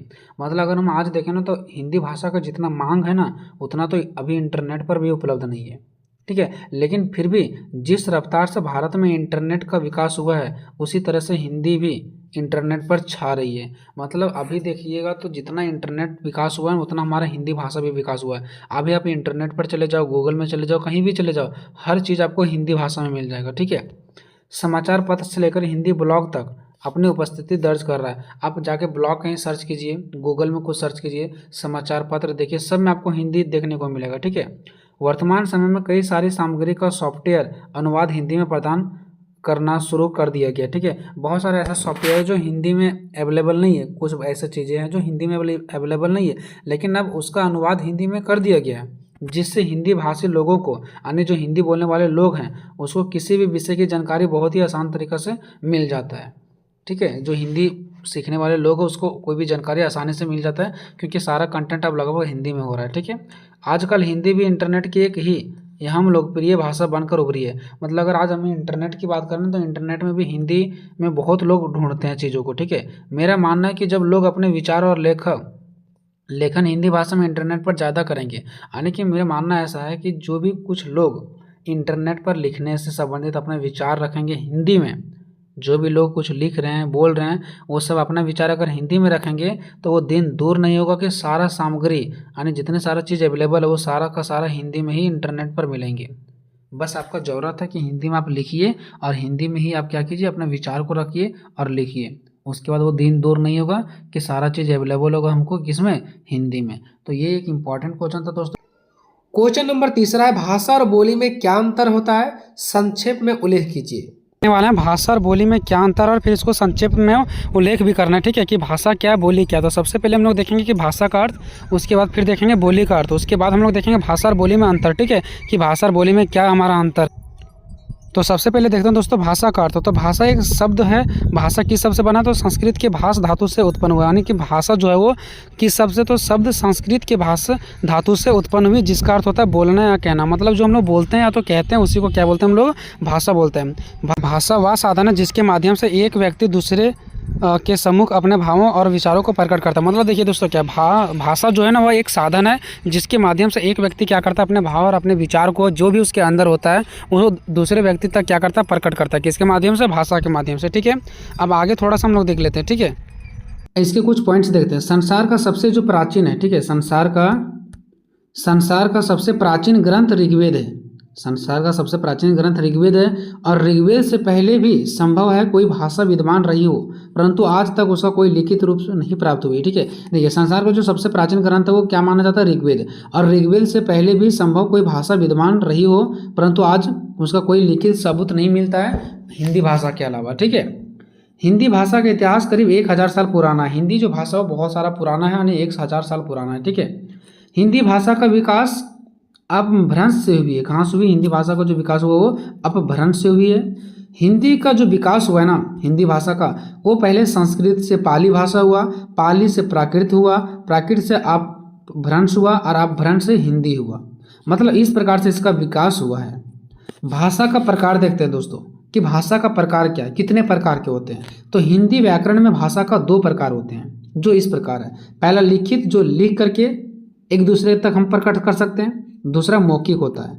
देखते हैं नंबर 1 लिखित भाषा। भाषा का वह स्वरूप जिसे हम अपने माँ लिखा गया मन, क्या होगा यहाँ पे, मन। ठीक है, भाषा का वह स्वरूप जिसे हम अपने मन के विचारों को लिखकर दूसरे तक प्रकट करते हैं। मतलब लिख करके हम एक जगह से दूसरी जगह भेजते हैं और कोई व्यक्ति उसको पढ़ता है, या तो लिखते हैं के प्रकट करते हैं या लिख करके पहुंचाते हैं, तो वो लिखित भाषा कहलाता है। जैसे ग्रंथ, पुस्तक, ये सब चीज़ें लिखा हुआ चीज़ है। कोई राइटर, कोई ऐसे लेखक थे जो लिख दिए और आज हम लोग उसको पढ़ते हैं, तो वो लिखित भाषा हो गया। वो लिख करके अपने चीज़ों को व्यक्त किए। लेकिन मौखिक भाषा में होता है बोल करके। भाषा का वह स्वरूप जिससे हम अपने मन के विचारों को बोलकर दूसरे तक प्रकट करते हैं, मौखिक भाषा कहलाता है। जैसे फिल्म और नाटक। फिल्म क्या, वहाँ पे फिल्म लिखा रहता है, हम लोग पढ़ते हैं, टीवी पर चलता है। ठीक है, वो हम सिर्फ सुनते हैं। नाटक कहीं प्रोग्राम होता है तो वो भी हम सुनते हैं, वो लिख करके वो लोग नहीं बताते। फिर लिख करके बताएंगे तो मज़ा ही नहीं आएंगे। ठीक है, अब बात करते हैं दोस्तों बोली का। तो बोली का अर्थ है किसी छोटे क्षेत्र में बोले जाने वाली भाषा, जो छोटे क्षेत्र में बोले जाता है। जैसे मैंने बताया कि जहाँ पे मैं रहता हूँ वो एक छोटा सा क्षेत्र है जहाँ पे खोरठा बोलते हैं हम लोग। तो वो जो क्षेत्रीय भाषा होता है छोटे क्षेत्र में, ठीक है, जो मुख्य भाषा से थोड़ा अलग हो सकता है। जो मुख्य भाषा मतलब जो हमारा मेन भाषा है उससे अलग होता है, जैसे भोजपुरी, खोरठा, ये सब चीज़ें। बोली भाषा का छोटी इकाई है ना। बोली जो है वो भाषा का क्या है, छोटी इकाई है।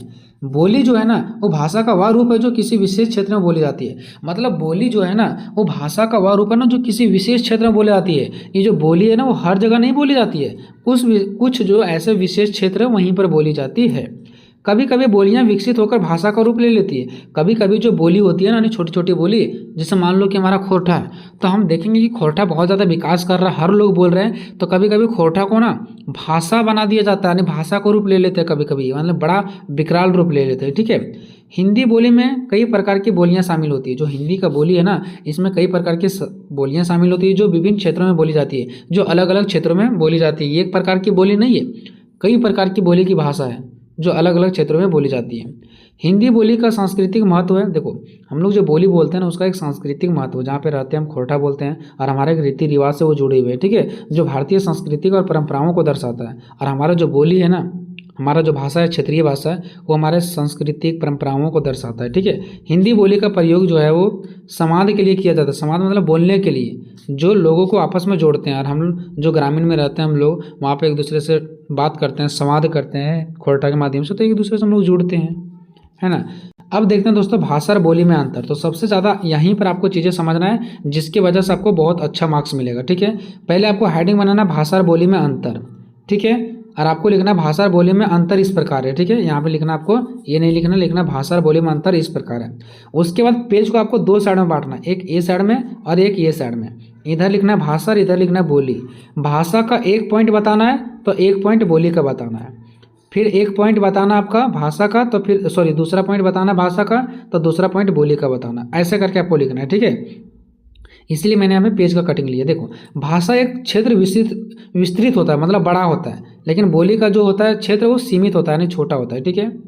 भाषा में साहित्य प्रचुर मात्रा में होता है, यानी भाषा में साहित्य पाया जाता है, लेकिन बोली में साहित्य नहीं पाया जाता क्योंकि बोली छोटा होता है, ठीक है। जो भाषा में पाया जाएगा वो बोली में नहीं पाया जाता है।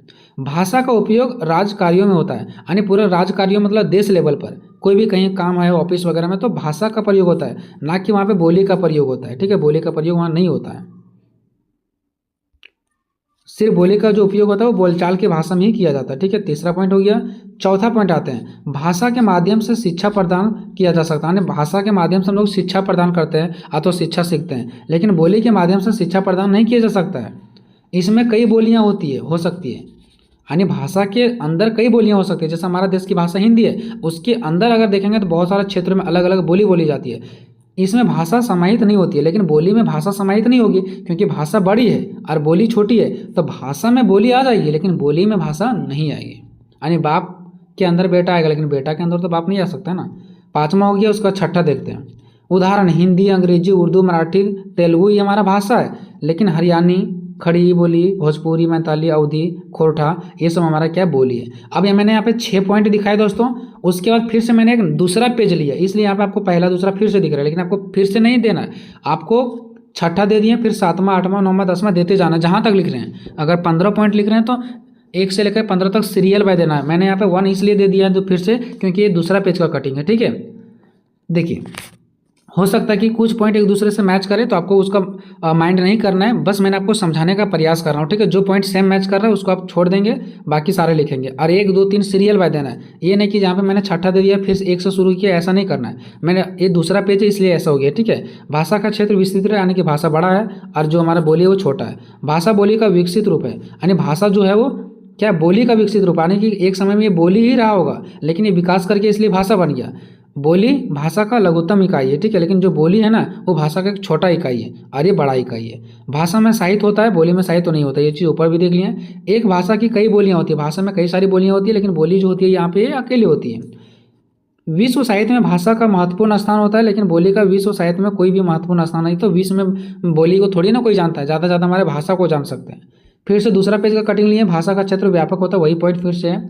एक भाषा में कई बोलियाँ होती है, वही पॉइंट है, फिर से वही सारा पॉइंट्स है, ठीक है। देख सकते हैं मैंने आपको समझाने का प्रयास किया, ठीक है। मैंने आपको भाषा में देखो व्याकरण होता है, जबकि बोली में कोई भी व्याकरण नहीं होता है, तो मैंने आपको समझाने का प्रयास किया। इसी प्रकार से पेज को आपको 2 भागों में बांट देना दोस्तों, और इस प्रकार से आपको लिखना है आंसर, ठीक है। ज़्यादा उम्मीद है कि ये 5 नंबर में देगा, अगर 15 नंबर में भी देगा तो आपको ऐसा ही लिखना है, ठीक है।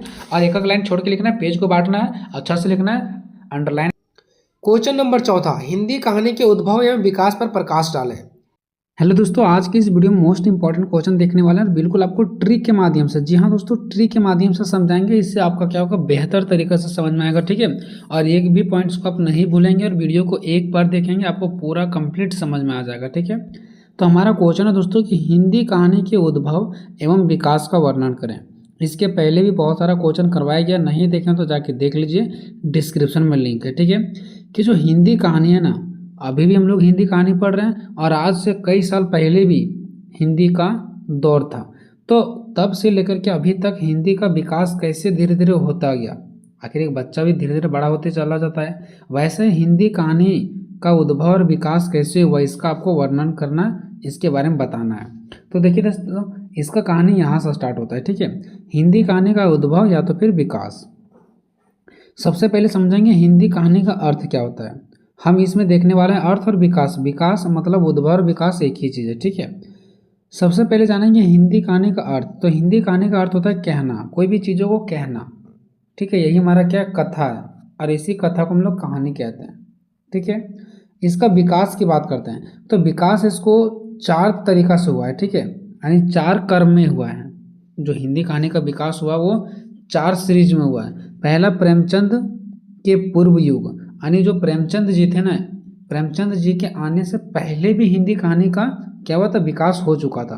तो ये को प्रेमचंद जी से पूर्व यानी पहले, और एक प्रेमचंद युग यानी एक प्रेमचंद जिस टाइम था उस समय का जो हिंदी का विकास हुआ वो एक युग था, ठीक है। और तीसरा हमारा है प्रेमचंदोत्तर युग, यानी प्रेमचंद जी के बाद का युग, ठीक है। और नेक्स्ट हमारा है स्वतंत्रोत्तर युग, यानी कि जो हमारा देश स्वतंत्र हुआ, आज़ाद हुआ 1947 में, उसके बाद का युग। मतलब हम यहाँ पे देखेंगे दोस्तों कि ये हमारा प्रेमचंद जी है, ठीक है। इसको आप मान लीजिए प्रेमचंद जी हैं। और ये जो प्रेमचंद जी है तो इसके पहले भी कहानी का विकास हुआ था, इसके समय में भी क्या हुआ, कहानी का क्या हुआ, विकास हुआ। और इसके बाद भी कहानी का विकास हुआ, और जब हमारा देश आज़ाद हुआ तब भी कहानी का विकास हुआ। मतलब कहानी का विकास जो है ना वो यहाँ से स्टार्ट हुआ है। हिंदी कहानी का विकास यहाँ से स्टार्ट हुआ है, यहाँ से फिर यहाँ, फिर यहाँ से यहाँ, फिर यहाँ से यहाँ तक विकास होते हुआ है। और अभी हम लोग यहाँ पे हैं, क्यों? क्योंकि ये तब का युग था जब प्रेमचंद जी से पहले का, ये प्रेमचंद जी के टाइम का था, और ये प्रेमचंद जी के बाद का, और ये हमारा देश की आज़ादी के बाद। और अभी भी हम लोग जी रहे हैं अपना देश की आज़ादी के बाद ही जी रहे हैं, ठीक है। तो इस प्रकार से यहाँ से लेकर के यहाँ तक हमारा हिंदी कहानी का क्या हुआ, विकास हुआ है। इसके बारे में हम लोग पढ़ने वाले हैं। तो बस ये पॉइंट याद रखना आपको, ये जो 4 पॉइंट यहाँ पे आपको दिख रहा है।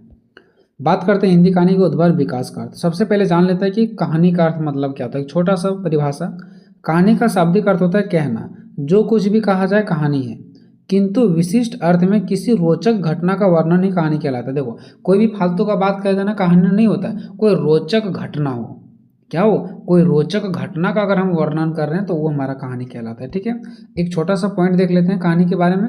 कहानी वास्तविक जीवन की एक ऐसी काल्पनिक कथा है। मतलब ये जो कहानी होता है ना, एक वास्तविक जीवन की एक काल्पनिक कथा है। काल्पनिक मतलब हम लोग कोई भी कहानी को अगर क्रिएट करते हैं ना तो कल्पना करके क्रिएट करते हैं, और उसको वास्तविक जीवन पर आधारित होता है। जैसा भी देख रहे हैं कि चोरी डकैती बढ़ रहा है, तो वास्तविकता को देखते हुए, चोरी डकैती को देखते हुए उसी के आधार पर एक कल्पना करके कहानी बनाया जाता है, ठीक है। तो कहानी वास्तविक जीवन की एक ऐसी काल्पनिक कथा है जो छोटे होते हुए भी स्वतः पूर्ण एवं सुसंगठित होती है। मतलब कहानी जो होती है वो बिल्कुल छोटी होती है, लेकिन उसका अर्थ बहुत ही बड़े होते हैं, वो हमें कुछ सिखाते हैं, ठीक है। चलिए, ये तो उधर का बात हो गया उसका अर्थ का। बात करते हैं हिंदी कहानी का उद्भव और विकास, ठीक है। हिंदी कहानी का उद्भव और विकास कैसे हुआ, तो ये 4 सीरीज में हुआ है। कौन सा सीरीज में हुआ है, 4 सीरीज में इसका विकास हुआ। प्रेमचंद पूर्व युग, प्रेमचंद के युग, और एक प्रेमचंद उत्तर युग, ठीक है। एक जो प्रेमचंद उत्तर युग मतलब प्रेमचंद के समय का युग, और एक हमारा स्वतंत्रोत्तर युग यानी स्वतंत्रता के बाद का युग, ठीक है। तो उसको भी हम लोग देखने वाले हैं, लेकिन उससे पहले थोड़ा सा इसके बारे में जानकारी ले लेते हैं। हिंदी कहानी का उद्भव, ठीक है।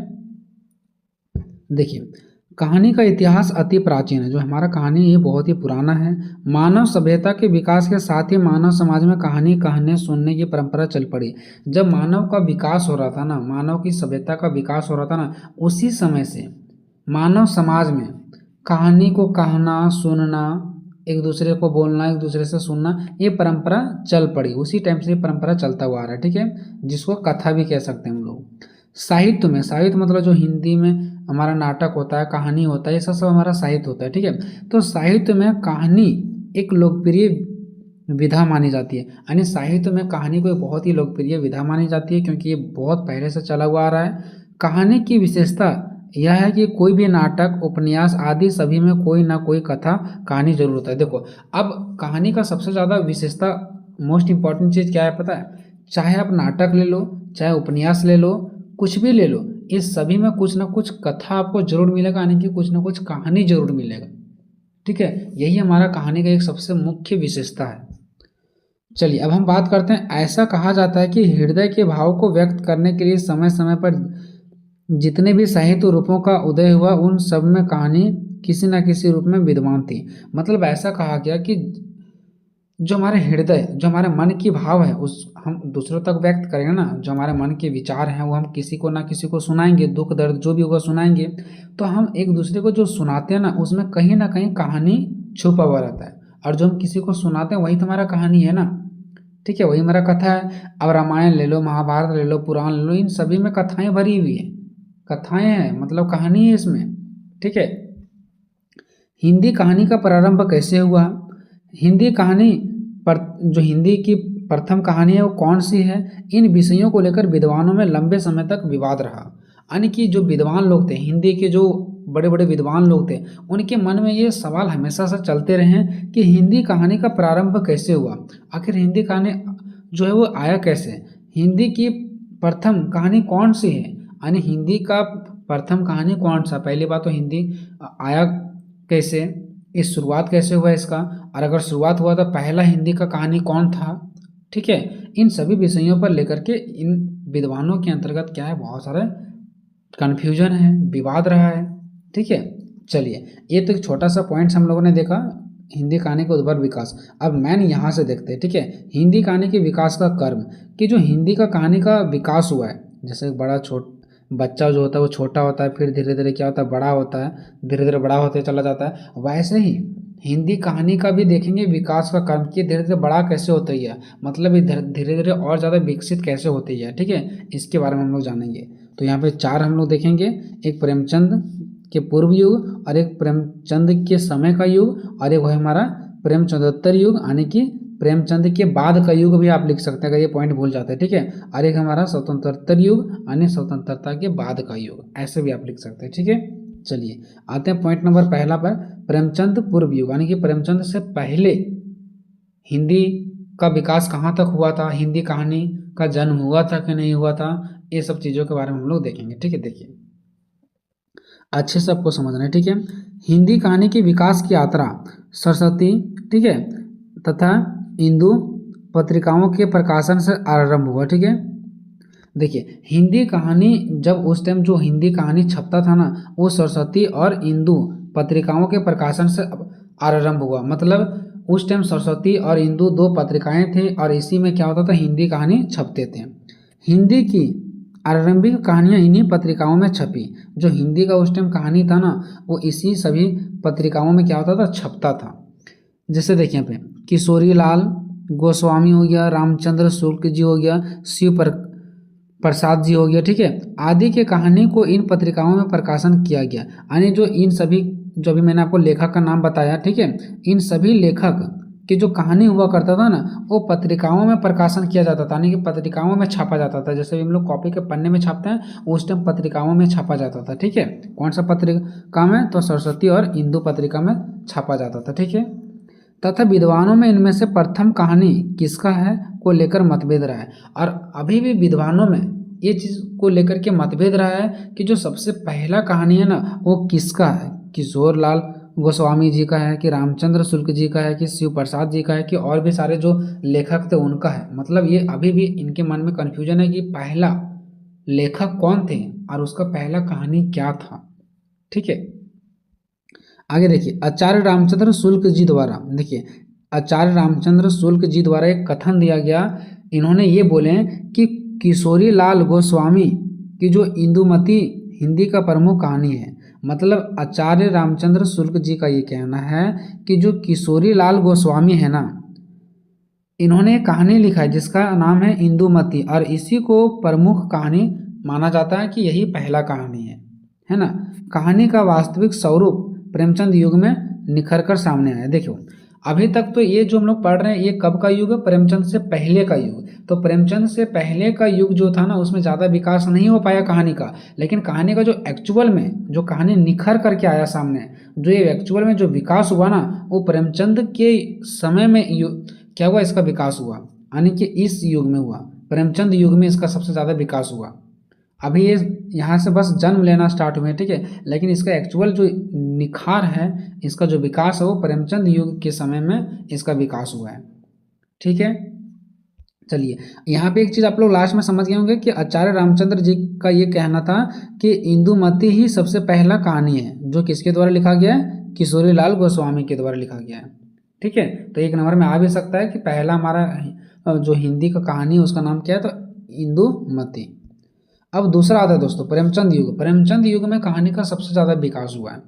ठीक है, तो इस युग को कहानी का दूसरा पड़ाव भी कह सकते हैं। इस युग में कहानी का सबसे ज़्यादा विकास हुआ है ना। इस युग के प्रमुख कहानीकार में जयशंकर प्रसाद तथा प्रेमचंद जी आते हैं। देखो, इस युग में यानी अगर दूसरा युग में हम बात करें तो इस युग में सबसे ज़्यादा कहानी का विकास हुआ है, और इसमें हमारा कहानीकार जो थे ना वो जयशंकर प्रसाद और प्रेमचंद जी, ये दो व्यक्ति को माने जाते हैं, जयशंकर प्रसाद और प्रेमचंद जी को। ठीक है, प्रेमचंद जी कहानी के सम्राट कहे जाते हैं, यानी जो प्रेमचंद जी थे ना वो कहानी के सम्राट कहे जाते हैं। प्रेमचंद और प्रसाद यानी वही जयशंकर प्रसाद। ठीक है, तो प्रेमचंद और प्रसाद के आगमन से कथा साहित्य को एक नई दिशा प्राप्त हुआ, क्योंकि देखो ये किसका युग था, ये था प्रेमचंद का युग और था जयशंकर प्रसाद जी का युग। ये दोनों ने मिल करके एक बढ़ चढ़ करके हिस्सा लिया और इसकी वजह से कहानी में क्या हुआ, विकास पैदा हुआ। इस युग की कहानियों में सामाजिक समस्याएं देखी जा सकती है। इस युग में ना जो समाज में समस्याएं हुआ करता था ना उस पर भी कहानी लिखा जाता था। ठीक है, इस युग में कहानी के सभी तत्वों भी विकास हुआ, और इसी युग में कहानी के और भी सारे जो तत्व थे ना उसका भी विकास हुआ। प्रेमचंद जी ने, इसमें दो लेखक का बात हुआ, प्रेमचंद और हमारा जयशंकर प्रसाद जी का। तो प्रेमचंद जी ने लगभग इसी युग में अपने समय में 300 से भी ज़्यादा कहानी लिखे हैं, जैसे हो गया पंच परमेश्वर, संतराज के खिलाड़ी, पूस की रात, दो बैलों की कथा, बड़े भाई साहब, ये इत्यादि हो गया। ठीक है, तो 300 से अधिक लिखे हैं, लेकिन आपको कम से कम 2-4 जो याद रहता है वो आप एग्जाम में लिख सकते हैं। ठीक है, कोई जरूर नहीं कि आपको सारा याद करके जाना है। ठीक है, और कफन प्रेमचंद की आखिरी कहानी है। देखो, इन्होंने तो जो प्रेमचंद जी थे ना उन्होंने 300 से अधिक कहानी लिखे हैं, लेकिन इसका अंतिम जो आखिरी कहानी था वो था कफन को लिखे, उसके बाद इसका मृत्यु हो गया। ठीक है, तो हो सकता है कि नंबर में आ जाए कि जो प्रेमचंद जी का आखिरी कहानी का नाम क्या था, तो कफन था। ठीक है, अतः इसके बाद तो कहानी की मानो एक दौड़ चल पड़ी, एक से एक बढ़कर एक कहानीकार हुए। देखो, सबसे पहला युग में ज़्यादा कहानी का विकास नहीं हो पाया, उसके बाद जब दूसरा युग आया, दूसरा युग कौन सा आया, प्रेमचंद का युग, तो इसमें कहानी का बहुत ज़्यादा विकास हुआ, और विकास करने वाले थे जयशंकर प्रसाद और हमारा प्रेमचंद जी। ठीक है, अब जब प्रेमचंद जी और जयशंकर प्रसाद जी कहानी को बहुत ज़्यादा आगे बढ़ा दिया ना, उसके बाद कहानी को मानो एक से एक कहानीकार यहाँ पे आए और हिंदी कहानी को आगे बढ़ाने का काम किए। अब देखते हैं प्रेमचंदोत्तर युग। ठीक है, प्रेमचंदोत्तर युग मतलब प्रेमचंद के बाद का युग, कि प्रेमचंद जी का जब मृत्यु हो गया तो उसके बाद का जो युग आया, क्या उसमें हिंदी कहानी का विकास हो पाया या नहीं हो पाया। तो देखिए, प्रेमचंदोत्तर युग में कहानी जो है वो लेखन में अनेक परिवर्तन हुए। देखो, कहानी लेखन में अनेक परिवर्तन हुआ।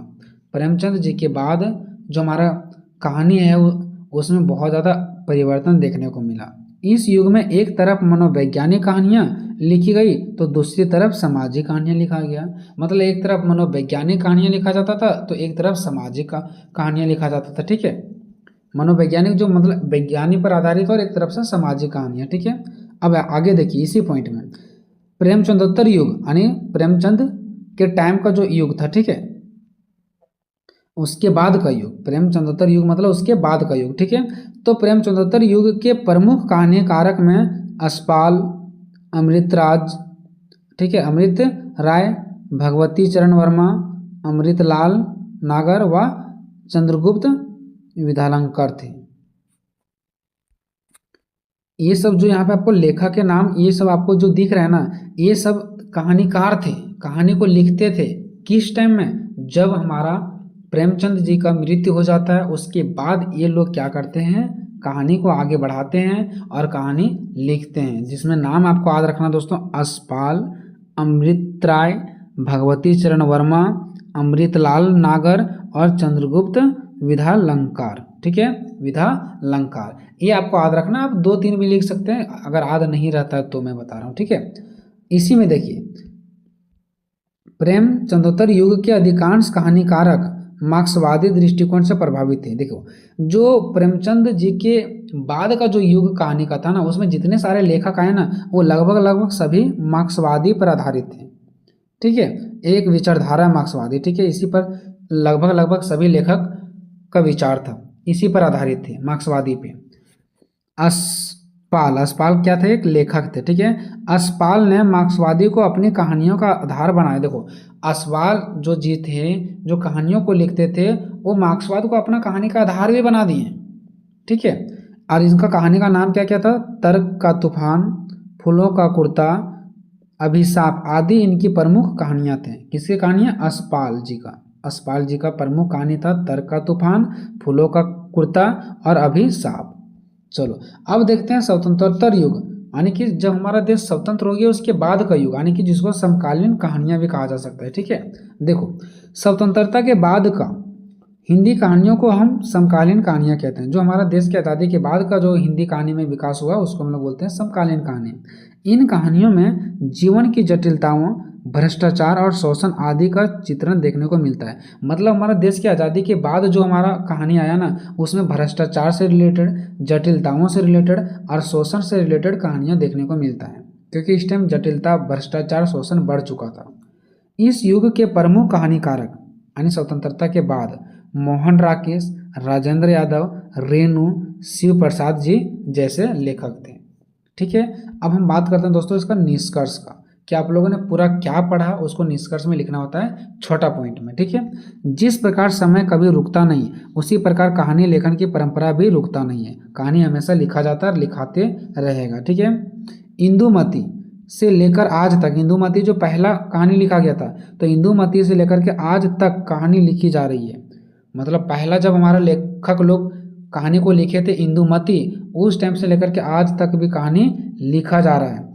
समय जिस परिस्थितियों को जन्म देती है, यानी कि जैसा समय रहता है, जैसा परिस्थितियां रहता है, कहानीकारक यानी जो लेखक लोग लिखने वाले होते हैं वो भी उसी परिस्थितियों के आधार पर कहानी लिखते हैं। जैसा परिस्थिति होता उसी के हिसाब से कहानी भी लिखा जाता है। कहानी एक प्रकार से समाज का दर्पण होता है ना। कहानी क्या होता है? एक प्रकार से समाज का दर्पण होता है, जो समाज की स्थितियों को पाठक के सामने रखता है। मतलब समाज में क्या हो रहा है, नहीं हो रहा है, उसी से रिलेटेड कहानी तैयार किया जाता है और उस कहानी को पाठक के सामने रखा जाता है। पाठक मतलब पढ़ने वाले लोगों के सामने रखा जाता है, ताकि लोग पढ़े और समझे कि हमारा समाज भी क्या है और क्या हो रहा है। इस प्रकार से क्वेश्चन आपका खत्म हो गया दोस्तों। देखिए दोस्तों, जितना भी हम इंपॉर्टेंट क्वेश्चन लिए ना, सारा का सारा क्वेश्चन प्रीवियस ईयर को देख करके आगे किस प्रकार का क्वेश्चन पूछा जा सकता, सभी को मैंने तालमेल करके इंपॉर्टेंट क्वेश्चन लिया, वैसे नहीं, ठीक है। नेक्स्ट क्या दोस्तों, कहानीकार के रूप में जयशंकर प्रसाद का सामान्य परिचय दे। अब देखिए दोस्तों, यहाँ पर दो प्रकार का क्वेश्चन आ सकता है। या तो डायरेक्टली आ जाएगा कहानीकार के रूप में जयशंकर प्रसाद का परिचय दे, या तो एक जयशंकर प्रसाद ने एक कहानी लिखे थे जिसका नाम है पुरस्कार, तो या तो दे सकता पुरस्कार कहानी की तात्विक समीक्षा करें। तो हम यहाँ पर जो आंसर बता रहे हैं ना, वो बता रहे हैं कहानीकार के रूप में जयशंकर प्रसाद का सामान्य परिचय दें, ठीक है। अब मान लो कि अगर आज आप पुरस्कार कहानी की तात्विक समीक्षा करें, तो आपको क्या करना है, जयशंकर प्रसाद के बारे में पूरा इसका जीवन परिचय लिख देना है और थोड़ा सा नीचे जाकर के आपको पुरस्कार जो इसका कहानी था उसके बारे में आपको थोड़ा सा क्या कर देना है, एक्सप्लेन कर देना है, ठीक है। जी हाँ दोस्तों, इस क्वेश्चन को बिल्कुल आपको ट्रिक के माध्यम से बताया जाएगा। देख लीजिए इसका ट्रिक, बस एक पेज का ट्रिक है, याद कर लीजिए, पूरा का पूरा क्वेश्चन आपका रेडी हो जाएगा, ठीक है। पहले आते हैं दोस्तों इसका परिचय की ओर, यानी कि इसका ट्रिक की ओर, ठीक है। परिचय क्या है इसका, तो सबसे पहले हम लोग समझेंगे जयप्रकाश प्रसाद जो है ना, जयशंकर प्रसाद, इसका हम लोग परिचय को देखने का प्रयास करेंगे, ठीक है। देखिए इसका सबसे पहले पढ़ते हैं परिचय, ठीक है। तो जन्म हुआ 1889 ईस्वी में, काशी में एक हुआ था, ठीक है। काशी के एक परिवार में हुआ था, जगह का नाम है काशी। पिता नाम का नाम था देवी प्रसाद, माता का नाम था मुन्नी देवी, और मृत्यु हो गया 1937 में। इसका ये हो गया इसका परिचय। अब इसका साहित्य देखते हैं। अब ये साहित्य क्या मतलब होता है दोस्तों? साहित्य का मतलब होता है लेखन, जो अक्षरों से बना हुआ रहता है। लेखन जैसे लिखना ये अक्षरों से बना हुआ रहता है ना, जो हम लोग कुछ लिखते हैं, ठीक है, कहानी लिखते हैं, नाटक लिखते हैं, ये सब क्या हो गया, साहित्य में आ जाएगा। हाँ, जो हम लोग मुंह से बोलते हैं ना, वो भी साहित्य में ही आ जाता है। जो भी अक्षरों को यूज किया जाता है, चाहे लिखने में, चाहे बोलने में, चाहे दृश्य दिखाने में, कोई चित्र दिखाने में, तो वो सब हमारा साहित्य होता है। तो इसका साहित्य देखेंगे, ठीक है, कि क्या क्या इसका साहित्य था। उसके बाद भाषा शैली देखेंगे, तो ये खड़ी भाषा बोली का प्रयोग करते थे और अच्छा विचारक भी थे। इसका भाषा जो था बहुत अच्छा था। रचनाएं देखेंगे कि उन्होंने क्या क्या लिखे हैं, ठीक है। तो नाटक लिखे हैं, कहानी लिखे हैं, उपन्यास लिखे हैं, लेकिन यहाँ पे हम सिर्फ पढ़ेंगे इसका नाटक के बारे में। तो इसका नाटक था चंद्रगुप्त और ध्रुव स्वामिनी, और ध्रुव स्वामिनी के बारे में आपको क्वेश्चन भी दिया जाएगा, ठीक है। चलिए उसके बाद इसके नाटक का विशेषता देखेंगे। तो इसका नाटक का विशेषता पहला है कथा वस्तु, यानी इसका जो नाटक हो कथा वस्तु पर आधारित है। कथा वस्तु का मतलब होता है जिससे नाटक बनता है। जैसे नाटक अपने मन से तो नहीं बनाया जाता है, कोई भी नाटक कहानी बनता है तो किसी भी पात्र पे, किसी भी चीज़ों पर आधारित बनाया जाता है, ठीक है, कहीं से एग्जाम्पल लिया जाता है। ऐसे ही जब ये नाटक तैयार कर रहे थे तो भारत के इतिहास से जानकारी ले रहे थे, ये कुछ तो अपने से जोड़ रहे थे, प्लस में कुछ ये क्या कर रहे थे, भारत के इतिहास से जानकारी ले रहे थे। तो इसका नाटक में क्या देखने को मिलता है, कथा वस्तु, ठीक है, यानी कि ये कहीं से मदद ले रहे थे। दूसरा बात है इसमें गीत देखने को मिलता है, नारी चित्रण, इसमें नारियों के बारे में चित्रण किया गया, महिलाओं के बारे में, और राष्ट्रीय संस्कृति चेतना, ठीक है, राष्ट्रीय संस्कृति का चेतना यानी कि राष्ट्रीय संस्कृति के बारे में भी यहाँ पे इसके नाटक में देखने को मिलता है। तो ये है इसका पूरी विशेषता। अब हम लोग देखेंगे एक एक करके इसका आंसर, ठीक है। सबसे पहले इसका पढ़ेंगे जीवन परिचय। तो जयशंकर प्रसाद का जन्म सन 1879 ईस्वी में काशी के एक परिवार में हुआ था। उनके पिता का नाम देवी प्रसाद था, माता का नाम मुन्नी देवी था। बचपन में ही पिता की मृत्यु हो जाने के कारण इनकी प्रारंभिक शिक्षा मतलब शुरुआती शिक्षा घर पर ही हुई, क्योंकि पढ़ नहीं पाते थे ना, इसका जो पापा थे इसका मृत्यु हो गया था जिसकी वजह से पढ़ नहीं पा रहे थे। घर पर ही इन्होंने हिंदी भाषा सीखा, अंग्रेजी सीखा, संस्कृत सीखा, उर्दू सीखा और फारसी भाषा का गहन अध्ययन किया। जब पापा का मृत्यु हो गया ना इसका, ठीक है, तो उसके बाद ये घर में ही अध्ययन करना स्टार्ट कर दिए। इनका शरीर क्षय रोग से जर्जर होता गया। क्षय एक रोग है जिससे ये गंभीर रूप से बीमार होते गए और अंत में मृत्यु हो गया 1937 ईस्वी में, और केवल 48 वर्ष की आयु में ही इसका मृत्यु हो गया। मतलब ये 48 वर्ष ही जिंदा रहे। ये हो गया इसका जीवन परिचय। अब देखते हैं इसका साहित्य परिचय। तो जयशंकर प्रसाद जी को छायावाद के प्रवर्तक माना जाता है। छायावाद का मतलब होता है दोस्तों जो छाया हुआ हो, जो फेमस हो, तो इसका नाटक लगभग छायावाद माना जाता है, यानी फेमस माना जाता है, ठीक है। प्रसाद जी नाटककार, कथाकार तथा उपन्यासकार भी थे। ये नाटककार थे, कथाकार थे और उपन्यासकार भी थे। प्रसाद जी के काव्य में प्रेम संदर्भ का चित्रण और रहस्यवादी भावनाएं पाई जाती है। इसमें प्रेम भरी नाटक देखा जाता है, प्रेम भरा चित्रण देखा जाता है, रहस्यवादी जो रहस्य तरीका से हो, मतलब एक अजीब टाइप से, ठीक है, ऐसी ऐसी भावनाओं इसके नाटक में पाया जाता है। प्रसाद जी प्रतिभाशाली कवि थे। कैसे कवि थे, प्रतिभाशाली कवि थे। इसके अंदर गुण कूट कूट के भरा हुआ था। प्रसाद जी के काव्य में आकर्षण एवं चमत्कार पाई जाती है। आकर्षण मतलब लोग इसको पढ़ते हैं, जानते हैं इसके बारे में, तो वो आकर्षित हो जाते हैं, और चमत्कार भी देखने को मिलता है। प्रसाद जी सभी साहित्य विधाओं पर अपनी लेखनी चलाई है। जो प्रसाद जी है ना, वो जितने सारे साहित्य आए ना, वो सभी पर अपनी लेखनी चलाई है, मतलब उसमें विचार दिए हैं। प्रसाद जी ने अपने साहित्य का रस पूरे भारत में जगह जगह फैला दिए हैं। रस का मतलब क्या दोस्तों, यानी पढ़ने के बाद मिलने वाला जो आनंद होता है, तो यानी कि ये जो नाटक लिखे थे ना, इससे पूरे भारत को ये क्या कर लिए थे, आकर्षित कर लिए थे, प्रभावित किए थे पूरे भारत को, ठीक है। इसका रस पूरा भारत में फैल रहा था, यानी जो ये लिखे हुए थे। उसके बाद नेक्स्ट देखते हैं जयशंकर प्रसाद की भाषा शैली। इनका भाषा शैली कैसा है, तो हिंदी साहित्य के विख्यात रचनाकारों में से एक जयशंकर प्रसाद जी हैं, है ना। हिंदी साहित्य के विख्यात यानी कि सबसे बड़ा अगर विद्वान महान में अगर बोला जाए रचनाओं का, नाटक लिखने वालों को, तो एक जयशंकर प्रसाद जी हैं। इन्होंने अपने काव्य लेखन की शुरुआत ब्रज भाषा से की है। जो ये अपने काव्य को लिखे थे वो किससे, ब्रज भाषा से लिखे थे, लेकिन धीरे धीरे इन्होंने खड़ी बोली की तरफ भी आते गए, ठीक है, खड़ी बोली का भी प्रयोग करने लगे, ठीक है। उनको यह भाषा शैली पसंद आती गई और ये खड़ी बोली, इनको ये जो भाषा था खड़ी बोली, इसको पसंद आने लगा। इनकी रचनाओं में मुख्य रूप से भावनात्मक, विचारात्मक और चित्रात्मक भाषा शैली का प्रयोग देखने को मिलता है। यानी इसकी जो रचना है ना, जितने सारे रचना लिखे हैं उसमें भावनात्मक यानी भावना से जुड़ा हुआ, विचारात्मक यानी कि विचार से जुड़ा हुआ, चित्रात्मक मतलब चित्र भी शामिल करते थे नाटक में। कोई चीज़ लिखते थे तो उसमें चित्र भी डालते थे ताकि अच्छे से समझ में आए। इनकी शैली अत्यंत ही मीठी थी, सरल भाषा में थी, जिनको कोई भी आसानी से पढ़ और समझ सकता था, क्योंकि चित्र छापा रहता था, सरल सिंपल लैंग्वेज रहता था, मीठी रहता था, आकर्षित करने वाला वर्ड रहता था, हर कोई समझ जाता था। अब देखेंगे इसकी रचनाएं। तो इन्होंने नाटक भी लिखा, कहानी भी लिखा, उपन्यास भी लिखा। नाटक के रूप में ये सब चीज़ों को लिखा गया और ये कहानी के रूप में लिखे हैं छाया, इंद्रजाल, आकाशदीप, ठीक है। और उपन्यास के रूप में क्या लिखा, कंकाल और तितली, ये सब चीज़ों का इन्होंने क्या किया, निर्माण किया। अगर देखते हैं जयशंकर प्रसाद जी के नाटक की विशेषताएं क्या है, तो जयशंकर प्रसाद ने जिस समय नाटक लिखना शुरू किया उसे समय हिंदी नाटक की धारा अत्यंत धीमी थी। मतलब जिस समय इन्होंने नाटक लिखना स्टार्ट किया था उस टाइम हमारा देश आज़ाद भी नहीं हुआ था। उस समय हिंदी नाटक की धारा यानी इसकी जो मार्ग था ना वो बहुत ही धीरे था, मतलब ये बहुत ज़्यादा धीरे धीरे विकास कर रहे थे, ठीक है, क्योंकि इसको विकास करवाने वाले कोई नहीं थे वैसा। नाटक लेखन की शुरुआत भारतेंदु हरिश्चंद्र से हुई थी। आपको पता होगा जब आप पिछले पढ़े होंगे क्वेश्चन कि जो नाटक है ना इसका जो विकास हुआ है ना यानी शुरुआत हुआ वो भारतेंदु हरिश्चंद्र जी से हुआ है, ठीक है, लेकिन धीरे धीरे ठप पड़ते जा रहा था, लेकिन नाटक धीरे धीरे पीछे होते जा रहा था। उसके बाद जयशंकर प्रसाद जी ने इसे तीव्र गति प्रदान किया। उसके बाद जो जयशंकर प्रसाद जी हैं जब ये अपने हाथ में ले लिए तो इसका जो गति है उसको क्या कर दिए, तीव्र गति कर दिए। जयशंकर प्रसाद जी के जो नाटक की प्रमुख विशेषताएं इस प्रकार है। जो जयशंकर प्रसाद जी का नाटक की विशेषताएं वो इस प्रकार है। पहला, कथा वस्तु, गीतों का प्रधानता इसके नाटक में देखने को मिलता है। इसके नाटक में नारी चरित्र का चित्रण मिलता है। इसके नाटक में राष्ट्रीय संस्कृति चेतना मिलता है और इसके नाटक में इतिहास और कल्पना का समन्वय मिलता है। ये सब चीज़ क्या है ये भी मैं आपको समझाऊंगा, ठीक है। देखिए कथा वस्तु, कथा वस्तु मतलब ये कोई कहानी को लिखने के लिए जिसका सपोर्ट लिया जाता है, तो इसमें भारत इतिहास का सपोर्ट लिया जाता है, ठीक है। जयशंकर प्रसाद ने अपने सभी नाटकों की कथा वस्तु का चयन ऐतिहासिक घटनाओं और चरित्रों से किया, ठीक है। यानी जो ऐतिहासिक घटना था, जो चित्र था, ठीक है, ऐतिहासिक जो घटना था और उस ऐतिहासिक घटना का जो चरित्र था ना वही सब चीज़ों से इन्होंने यहाँ पे अपने नाटक में प्रस्तुत किए हैं। किंतु इसका यह अर्थ नहीं है कि उन्होंने केवल अतीत का गान किया है या अतीत की घटनाओं को दोहरा दिया है। मतलब इसका मतलब ये नहीं कि वो पुराने इतिहास को ले लेते थे और अपने नाटक में डाल देते थे, मतलब कॉपी करते थे, ऐसा कॉपी नहीं करते थे वो।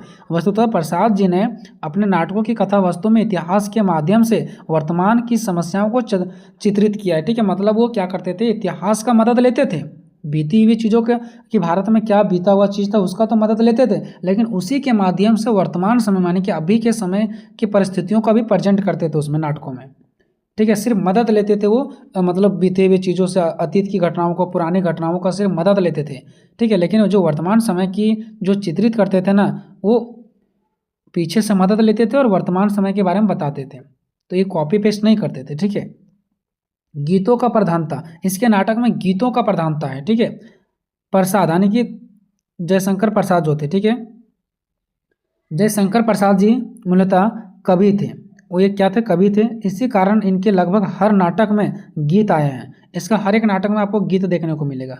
प्रसाद ने गीतों का प्रयोग नाटक की कथा और घटना व्यापार को आगे बढ़ाने के लिए किया। यानी कि ऐसा कहा जाता है कि प्रसाद जी जो थे वो अपने गीतों का प्रयोग इसलिए किए अपने नाटक में, नाटक की कथा और घटना व्यापार को आगे वो बढ़ाना चाहते थे, नाटक को आगे बढ़ाना चाहते थे और वो व्यापार को भी आगे बढ़ाना चाहते थे, क्योंकि इससे व्यापार भी तो होता है ना नाटक से। अभी हम कहीं जाकर नाटक करेंगे, प्रोग्राम करते हैं तो इससे हमारा व्यापार भी आगे बढ़ता है, ठीक है। तो सकंद गुप्त ये एक नाटक लिखे थे, ठीक है। तो सकंद गुप्त इसका नाटक का नाम था, ये कोई अभी आदमी आपको यहाँ पे नहीं समझना है, ठीक है, जिसमें सकंद गुप्त के बारे में बताया गया था, ठीक है। तो सकंद गुप्त नाटक में देवसेना द्वारा गाए गए गीत, देखिए एक सकंद गुप्त इसका नाटक था जिसमें देवसेना के द्वारा एक गीत गाया था जिसका नाम था आह वेदना मिली विदाई, आह वेदना मिली विदाई। और ये गिनती हिंदी साहित्य के श्रेष्ठ वेदना गीतों में होती है, और ये जो गीत है ना वो हिंदी साहित्य के श्रेष्ठ वेदना गीतों में माना जाता है, नंबर 1 पे माना जाता है। नारी चरित्र का चित्रण, प्रसाद जी ने अपने नाटकों में महिलाओं को बहुत ही आदरणीय और गंभीर रूप में दिखाया है। मतलब आदरणीय के रूप में दिखाया है और गंभीर रूप में भी दिखाया कि महिलाओं को अधिकार नहीं मिल रहा है। मतलब महिलाओं के बारे में बहुत ही अच्छे रूप से क्या किए, चर्चा किए, उसमें प्रस्तुत किए और कठिन समय में आशा की किरण की तरह चमकते हैं। और उनका ये कहना था कि जो महिलाएं होती हैं ना, जो नारी होती है ना, जब हम लोग कठिन परिस्थितियों में रहते हैं ना तो एक किरण की तरह चमकती है, यानी कि वो हमें मदद करती है। इसके हर एक नाटक में लगभग नारी का चरित्र चित्रण होता है। राष्ट्रीय सांस्कृतिक चेतना, यानी ये भारत की आज़ादी से पूर्व की बात है, ठीक है। तो उस टाइम भी क्या हो रहा था, हमारा देश की एक तरफ लड़ाई चल रहा था, तो इन्होंने क्या किया था, हर एक चीज़ को जिक्र करता था। और जो हमारा भारत देश का एक राष्ट्रीय संस्कृति जो है ना, इसका भी ये जिक्र करते थे, ठीक है। तो जो जयशंकर प्रसाद जी थे, तो प्रसाद जी से पहले भारतेंदु नाटकों के माध्यम से राष्ट्रीय और सांस्कृतिक जागरण का कार्य कर चुके थे। प्रसाद ने भी इसी परंपरा को आगे बढ़ा। देखिए ये बात अभी का बात नहीं चल रहा है, ये बात तब का चल रहा है, किसके बाद से, भारतेंदु जी से। भारतेंदु जी जब अपना नाटक का आगे विकास कर रहे थे, उसी समय से राष्ट्रीय और संस्कृति का जागरण का कार्यक्रम वो शुरू कर चुके थे, है ना। मतलब जो होता है ना हमारा संस्कृति रीति रिवाज, इस सब पर नाटक करना, ये पहले से ही चल रहा था। और प्रसाद जी, जो जयशंकर प्रसाद जी है ना, वो भी इसी नाटक परंपरा को भी आगे बढ़ाने का काम किया। आगे देखिए, प्रसाद जी ने जिस समय नाटक लिखना शुरू किया उस समय भारत में महात्मा गांधी के नेतृत्व में स्वाधीनता आंदोलन चल रहा था, समाज सुधार के भी अनेक आंदोलन चल रहे थे। देखिए, जिस टाइम हमारे जयशंकर प्रसाद जी नाटक लिख रहे थे, उस टाइम एक तरफ महात्मा गांधी क्या कर रहे थे, हमारे देश की आज़ादी के लिए लड़ाई लड़ रहे थे, ठीक है, और समाज सुधार की बात कर रहे थे। और उसी टाइम ये क्या कर रहे थे, अपना नाटक भी लिख रहे थे और अपने नाटक में वो सब चीज़ों का जिक्र भी कर रहे थे। पहले विश्व युद्ध, जब पहला विश्व युद्ध हुआ था, दुष्परिणाम पूरी दुनिया को झेलना पड़ रहा था। जो पहला विश्व युद्ध हुआ था, इसका परिणाम जो था, ठीक है, ये पूरी दुनिया को झेलना पड़ रहा था। एक प्रकार से वह उथल पुथल का समय था, एक टाइम हम कह सकते हैं उस टाइम उथल पुथल का समय था। और उस टाइम अगर जयशंकर प्रसाद जी नाटक का विकास किए तो बहुत बड़ी बात है, ठीक है। प्रसाद एक सचेत और सजग नाटककार थे। वो एक सचेत और सजग, मतलब हमेशा सचेत रहने वाला और सजग रहने वाला नाटककार थे। उन्होंने भारतीय इतिहास की महत्वपूर्ण घटनाओं का आधार लेते हुए अपने युग की आवश्यकताओं के अनुरूप नाटकों की रचना किया। उन्होंने इतिहास की महत्वपूर्ण घटनाओं को आधार मानते हुए उनकी मदद से क्या क्या नाटकों की रचना किया और लोगों तक पहुंचाने का काम किया, लोगों को जगाने का काम किया। अपने नाटकों के माध्यम से उन्होंने भारतीय जनता में राष्ट्रीय का भाव भरने की कोशिश की। यानी वो अपने नाटक में ऐसा ऐसा चीज़ों का चित्रण करते थे जिससे भारत की जनता में, भारत के लोगों में राष्ट्र के प्रति भावना उत्पन्न हो, राष्ट्र से प्यार हो। तो दूसरी ओर भारतीय संस्कृति के उदाहरण मूल्यों से भी परिचित करवाया। एक तरफ इनके अंदर राष्ट्रीय की भावना पैदा कर रहे थे, दूसरी तरफ जो भारत की संस्कृति रीति रिवाज थे ना, उससे भी अवगत कराते थे कि हमारा रीति रिवाज ये है, ऐसे है, वैसे है, नाटक के माध्यम से। नेक्स्ट है इतिहास और कल्पना का समन्वय। ये क्या करते थे, इतिहास और कल्पना का समन्वय करते थे। क्या ये इतिहास यानी बीती हुई घटनाओं को जैसे का तैसे करते, मतलब जैसे का तैसे कॉपी पेस्ट करते थे? नहीं। जैसे का तैसे अपने नाटक में दिखा देते थे? नहीं। वो इतिहास का मदद लेते थे और अपने मन से भी कुछ विचार करते थे, जिसको कल्पना कहा गया। और ये दोनों को समन्वय रूप, मतलब ये दोनों को मिला करके वो नाटक तैयार करते थे, उसी को बोला जाता है समन्वय। तो प्रसाद के सभी नाटकों में इतिहास और कल्पना का सुंदर समन्वय देखने को मिलता है। वस्तुतः प्रसाद ने अपने युग की सोई हुई जनता को जगाने का काम किया। यानी जो जयशंकर प्रसाद जी है ना, जिस टाइम इसका युग चल रहा था, उस टाइम जो सोई हुई जनता थी ना, जिसके अंदर ज्ञान नहीं था, सांस्कृतिक रीति रिवाज के बारे में नहीं पता था, राष्ट्रीय के बारे में नहीं पता था, तो उस टाइम ये लोगों को जगाने का काम करते थे, उसमें उत्साह भरने का काम करते थे, ठीक है। और ये इसके लिए इतिहास का क्या लेते थे, सहारा लेते थे। प्रसाद जी ने इतिहास के साथ साथ अपनी कल्पना शक्ति का इस्तेमाल करते थे। वो अपने कल्पना ने अपने मन में जो विचार आते थे उसका भी प्रयोग करते थे और घटनाओं को अपने नाटक में संयोजित करते थे, यानी शामिल करते थे। अब आते हैं निष्कर्ष पे। तो उपरोक्त बिंदुओं के आधार पर, यानी कि जो ऊपर हम लोगों ने बिंदु पढ़ा, उस पर हम कह सकते हैं कि प्रसाद जी के इन्हीं विशेषताओं के कारण, इतना अच्छे विशेषताएं हैं इसका नाटक का, जिसके कारण से आधुनिक युग यानी कि अभी के समय में सबसे बड़े नाटककारों के रूप में हम इसी को जानते हैं, यानी कि जयशंकर प्रसाद जी को। ठीक है दोस्तों, ये 5 क्वेश्चन का आंसर होगी दोस्तों। उसके बाद आपको जो क्वेश्चन नंबर 6 दिख रहा है, साहित्य इतिहास, ठीक है, लेखन की परंपरा और समस्या पर प्रकाश डालें। 7वां हिंदी की प्रमुख बोलियों का वर्णन करें। और 8वां फणीश्वर नाथ रेणु की संक्षिप्त जीवन परिचय दीजिए। या तो फिर जो फणीश्वर नाथ रेणु के द्वारा कहानी लिखा गया था समाधिया, उसके बारे में आ सकता है। ये दोनों पर किसी पर भी आ सकता है। तो आपको कैसे तैयारी करना है इस सब क्वेश्चन का, हमें केवल आपको 5 तक का ही आंसर करवाएं, बाकी 6, 7, 8, 9 का आंसर मैंने नहीं करवाया है, ठीक है। देखो, क्योंकि हम लोग आंसर उसी का करवाते हैं जो ज़्यादा इंपॉर्टेंट लगता है, तो हमको 6, 7, 8, 9 थोड़ा सा कम इंपॉर्टेंट लगा। ऐसा नहीं कि ये इंपॉर्टेंट नहीं है, इंपॉर्टेंट है। तो आपको क्या कर लेना है, ये वाला पढ़ लेना है खुद से, ठीक है। कैसे पढ़ना है मैंने आपको बता दिया।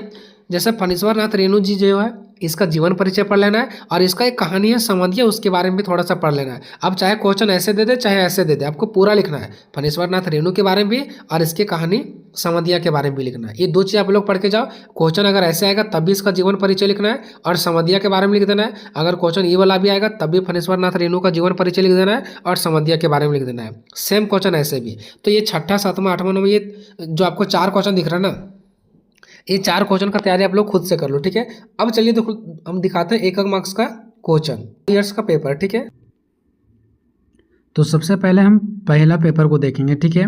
देखिए हमारा ग्रुप नंबर ये है और इसमें 5 क्वेश्चन दिया गया, एक एक नंबर का आपको ऑप्शन भी वहाँ पे देखने को मिलेगा, ठीक है। और भी बहुत सारे क्वेश्चन बना दिए हैं, अगर नहीं देखें तो डिस्क्रिप्शन में लिंक है, जाकर के देख सकते हैं। पहला क्वेश्चन हमारा कि पड़ोसी कहानी के कहानीकारक कौन है। जो पड़ोसी कहानी है इसके कहानीकारक कौन है, तो राधा कृष्ण। कौन है दोस्तों, राधा कृष्ण, यानी गा हो जाएगा इसका राइट आंसर। उसके बाद क्वेश्चन नंबर दूसरी की अगर मैं बात करूं तो दूसरा है कि हिंदी साहित्य इतिहास को कितने कालखंडों में विभाजित किया गया है। तो हिंदी साहित्य इतिहास को टोटल 4 भागों में बांटा गया है, तो इसका राइट आंसर होगा ख। तीसरा है कि देवताओं की लिपि किसे कहा जाता है। देवताओं का जो लिपि है वो किसे कहा जाता है, तो देवनागरी को कहा जाता है, देवनागरी को। चौथा देखते हैं दोस्तों, प्रेमचंद का जन्म कहाँ हुआ था। प्रेमचंद का जन्म कहाँ हुआ था दोस्तों, तो लम्ही में हुआ था। कहाँ पे हुआ था, लम्ही में। देखते हैं पांचवा, पुरस्कार किसकी कहानी है। तो पुरस्कार जो कहानी है दोस्तों जयशंकर प्रसाद की। किसका, जयशंकर प्रसाद का। तो ये 5 जो क्वेश्चन था एक नंबर का वो खत्म हो चुका है। अब देखते हैं दोस्तों जो कि आपका 5 नंबर का 2 क्वेश्चन है। भाषा और बोली में अंतर स्पष्ट कीजिए। प्रेमचंद के जीवन वृत्त पर एक संक्षिप्त प्रकाश डालें, ठीक है। ये 2 क्वेश्चन आपका हो गया, ठीक है, 5 नंबर का। अब बात करते हैं दोस्तों जो 15 नंबर का, यानी 15 नंबर का। तो पहला यहाँ पे चौथा क्वेश्चन है कि हिंदी की प्रमुख बोलियां पर प्रकाश डालें। जो 15 नंबर का पहला क्वेश्चन है वो क्या है, हिंदी कहानी की प्रमुख बोलियां पर प्रकाश डालें। पाँचवा है कि आंचलिक कथाकार के रूप में फणीश्वर नाथ रेणु के साहित्य अनुदानों की चर्चा कीजिए। छठा है आपका कि हिंदी साहित्य इतिहास के काल विभाजन एवं नामकरण पर प्रकाश डालें। 7 नंबर है कि पूछ की रात शीर्षक कहानी का कथा वस्तु पर प्रकाश डालें। जो पूछ की रात है शीर्षक जो है वो कहानी की कथा वस्तु पर प्रकाश डालना। 8वां जयशंकर प्रसाद के व्यक्तित्व एवं कृतित्व पर प्रकाश डालना, ठीक है। जो जयशंकर प्रसाद के व्यक्तित्व है एवं कृतित्व है उस पर आपको क्या डालना, प्रकाश डालना, ठीक है। 9 नंबर है हिंदी कहानी के उद्भव एवं विकास पर प्रकाश डालना, ठीक है। ये आपका पहला पेपर हो गया दोस्तों। अब चलिए दिखाते हैं paper number 2। MDC paper Hindi जो पिछले साल पूछा गया, जो 75 नंबर का हुआ था, समय 3 घंटा मिला हुआ था, ठीक है। देखते हैं इसका क्वेश्चन का आंसर भी करते जाएंगे और देखेंगे किस प्रकार का क्वेश्चन आ रहा है, ठीक है। और ये भी हम लोग अनुमान लगाएंगे कि क्या यही सब क्वेश्चन अगली बार पूछा जाएगा या नहीं पूछा जाएगा। तो ये हमारा पहला कि निम्न वस्तुनिष्ठ प्रश्नों में से सही विकल्प का चयन करना आपको, ठीक है। जबरा किस कहानी का पात्र है। पहला में है जबरा किस कहानी का पात्र, और आपको 4 ऑप्शन दिया गया, आपको बताना है कि इनमें से कौन सही है, ठीक है। तो जबरा किस कहानी का पात्र है, तो पूछ की रात। पूछ की रात ये कहानी है, इसी जबरा कहानी का है, ठीक है। चलिए बात करते हैं दूसरा का दोस्तों, हिंदी साहित्य के इतिहास को कितने काल में बांटा गया है। जो हिंदी साहित्य के इतिहास है इसको कितने काल में बांटा गया है, तो 4 काल में बांटा गया है। इसका राइट आंसर हो जाएगा खा, ठीक है। दूसरा का क्या हो जाएगा, खा। तीसरा का बात करते हैं दोस्तों, संबंधिया किसकी रचना है। संबंधिया किसकी रचना है, तो संबंधिया जो है वो गा हो जाएगा इसका फणीश्वर नाथ रेणु का। किसकी रचना है, फणीश्वर नाथ रेणु का। चौथा का बात करते हैं तो जयशंकर प्रसाद का जन्म कहाँ हुआ था। जयशंकर प्रसाद का जन्म कहाँ हुआ था, तो कहाँ होगा इसका राइट आंसर, यानी बनारस। नेक्स्ट बात करते हैं दोस्तों 5वां, भाषा संस्कृत की किस धातु से बना है। जो भाषा है वो संस्कृत के किस धातु से बना है, तो भास धातु से बना है, इसका राइट आंसर होगा का। अब देखिए दोस्तों यहाँ पे 5 नंबर का 2 क्वेश्चन है। स्पष्ट लिखा गया कि निम्न में से किन्हीं 2 प्रश्नों को उत्तर दें, यानी 5 नंबर का 2 क्वेश्चन दिया गया, ठीक है। और हाँ इसमें भी अथवा करके दिया गया। जैसे आप दूसरा क्वेश्चन को देखेंगे तो लिखा है फणीश्वर नाथ रेणु का संक्षिप्त जीवन परिचय दीजिए। अगर ये क्वेश्चन नहीं आ रहा तो इसी के जगह में अथवा करके दिए भाषा एवं बोली में अंतर स्पष्ट कीजिए, ठीक है। बहुत अच्छा क्वेश्चन है। तीसरा, पुरस्कार कहानी का सार लिखिए, या तो फिर प्रेमचंद का साहित्य परिचय संक्षेप में लिखिए। चलिए अब हम बात करते हैं 15 नंबर का, जो कि किन्हीं 4 प्रश्नों का उत्तर देना होता है, ठीक है। जो 15 नंबर का होता है, हिंदी कहानी के उद्भव एवं विकास पर प्रकाश डालिए। मोस्ट इंपॉर्टेंट क्वेश्चन और बहुत आसान तरीके से मैंने करवा भी रखा है इसको। 5वां है कहानीकार के रूप में राधा कृष्ण का स्थान निर्धारित कीजिए। 6ठा है पूछ की रात शीर्षक कहानी का सारांश लिखिए। 7वां, हिंदी साहित्य इतिहास के लेखन की परंपरा का उल्लेख कीजिए, ठीक है। हिंदी साहित्य इतिहास के लेखन की परंपरा का उल्लेख करना आपको, ठीक है। नेक्स्ट बात करता है 8वां, हिंदी की प्रमुख बोलियां का उल्लेख कीजिए। हिंदी की जो प्रमुख बोलियां हैं इसका उल्लेख करना है। 9 नंबर है पड़ोसी शीर्षक कहानी के कथानायक का चरित्र चित्रण कीजिए। तो ये सब क्वेश्चन दोस्तों देखिए 2025 का ही पेपर है, ठीक है, जो कि पूछा गया था पिछले बार। देखो यहाँ पर देख सकते हैं ये एमडीसी पेपर 1 लिखा गया है। तो आप सभी को पता है कि एमडीसी पेपर 1 बोलो, 2 बोलो, 3 बोलो, सब एक ही होता है। सेमेस्टर 1, 2, 3 तीनों का सिलेबस एमडीसी पेपर जो होता है वो सेम ही होता है, ठीक है। तो यहाँ पर देखिए किस प्रकार का क्वेश्चन पूछा गया है यहाँ पर, ठीक है। पहला क्वेश्चन क्या है जो एकक नंबर में कि आचार्य रामचंद्र शुक्ल के अनुसार आदिकाल की समय सीमा क्या है। तो इसका राइट आंसर होगा पहला दोस्तों संवत 1050 से संवत 1375 तक, ठीक है। उसके बाद नेक्स्ट क्वेश्चन की अगर मैं बात करूं, ठीक है, देखिए दूसरा नंबर क्या है कि आचार्य रामचंद्र शुक्ल ने आदिकाल को क्या कहा। तो इसका राइट आंसर होगा दोस्तों आपका दूसरा हो जाएगा वीर गाथा काल कहा। क्या कहा? वीर गाथा काल। बात करते हैं गा का कि पूर्वी हिंदी की बोली है। तो पूर्वी हिंदी की जो बोली दोस्तों वो क्या है? अवधी है। क्या है? अवधी। इसका राइट आंसर दूसरा होगा। घा की बात करते हैं जयशंकर प्रसाद की कहानी है। तो इसका राइट आंसर होगा दूसरा पुरस्कार। बात करते हैं अंगा का तो पड़ोसी कहानी किसकी है। तो इसका राइट आंसर होगा फणीश्वर नाथ रेणु की। वेरी सिंपल एकक नंबर का क्वेश्चन पूछा गया है, ठीक है।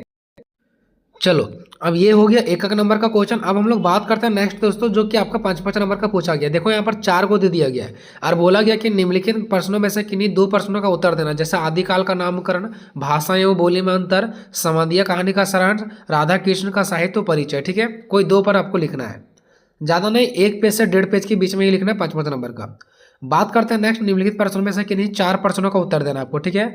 जैसे हिंदी साहित्य के इतिहास लेखन परंपरा पर प्रकाश डालिए आपको, ठीक है। नेक्स्ट है हिंदी साहित्य इतिहास के काल विभाजन पर प्रकाश डाले। देखो साहित्य इतिहास मतलब वही दोस्तों जो मैं इसके पहले बताया था, हिंदी साहित्य के इतिहास और काल विभाजन। साहित्य इतिहास का मतलब होता है साहित्य के इतिहास, ठीक है, घबराना नहीं है। नेक्स्ट क्वेश्चन बात करते हैं दोस्तों हिंदी कहानी के उद्भव विकास पर आपको क्या करना, प्रकाश डालना है, ठीक है। चलो नेक्स्ट बात करते हैं दोस्तों पुरस्कार कहानी की समीक्षा करें। नेक्स्ट है अंगा कहानीकार के रूप में प्रेमचंद के योगदान का रेखांकित करें, ठीक है। और चा में है कि हिंदी की प्रमुख बोलियां का परिचय दीजिए। इस प्रकार से आपका क्वेश्चन खत्म होता है दोस्तों। कोई अगर डाउट रह गया होगा तो कमेंट सेक्शन में पूछ सकते हैं। मिलेंगे नेक्स्ट वीडियो में, तब तक जय हिंद जय भारत।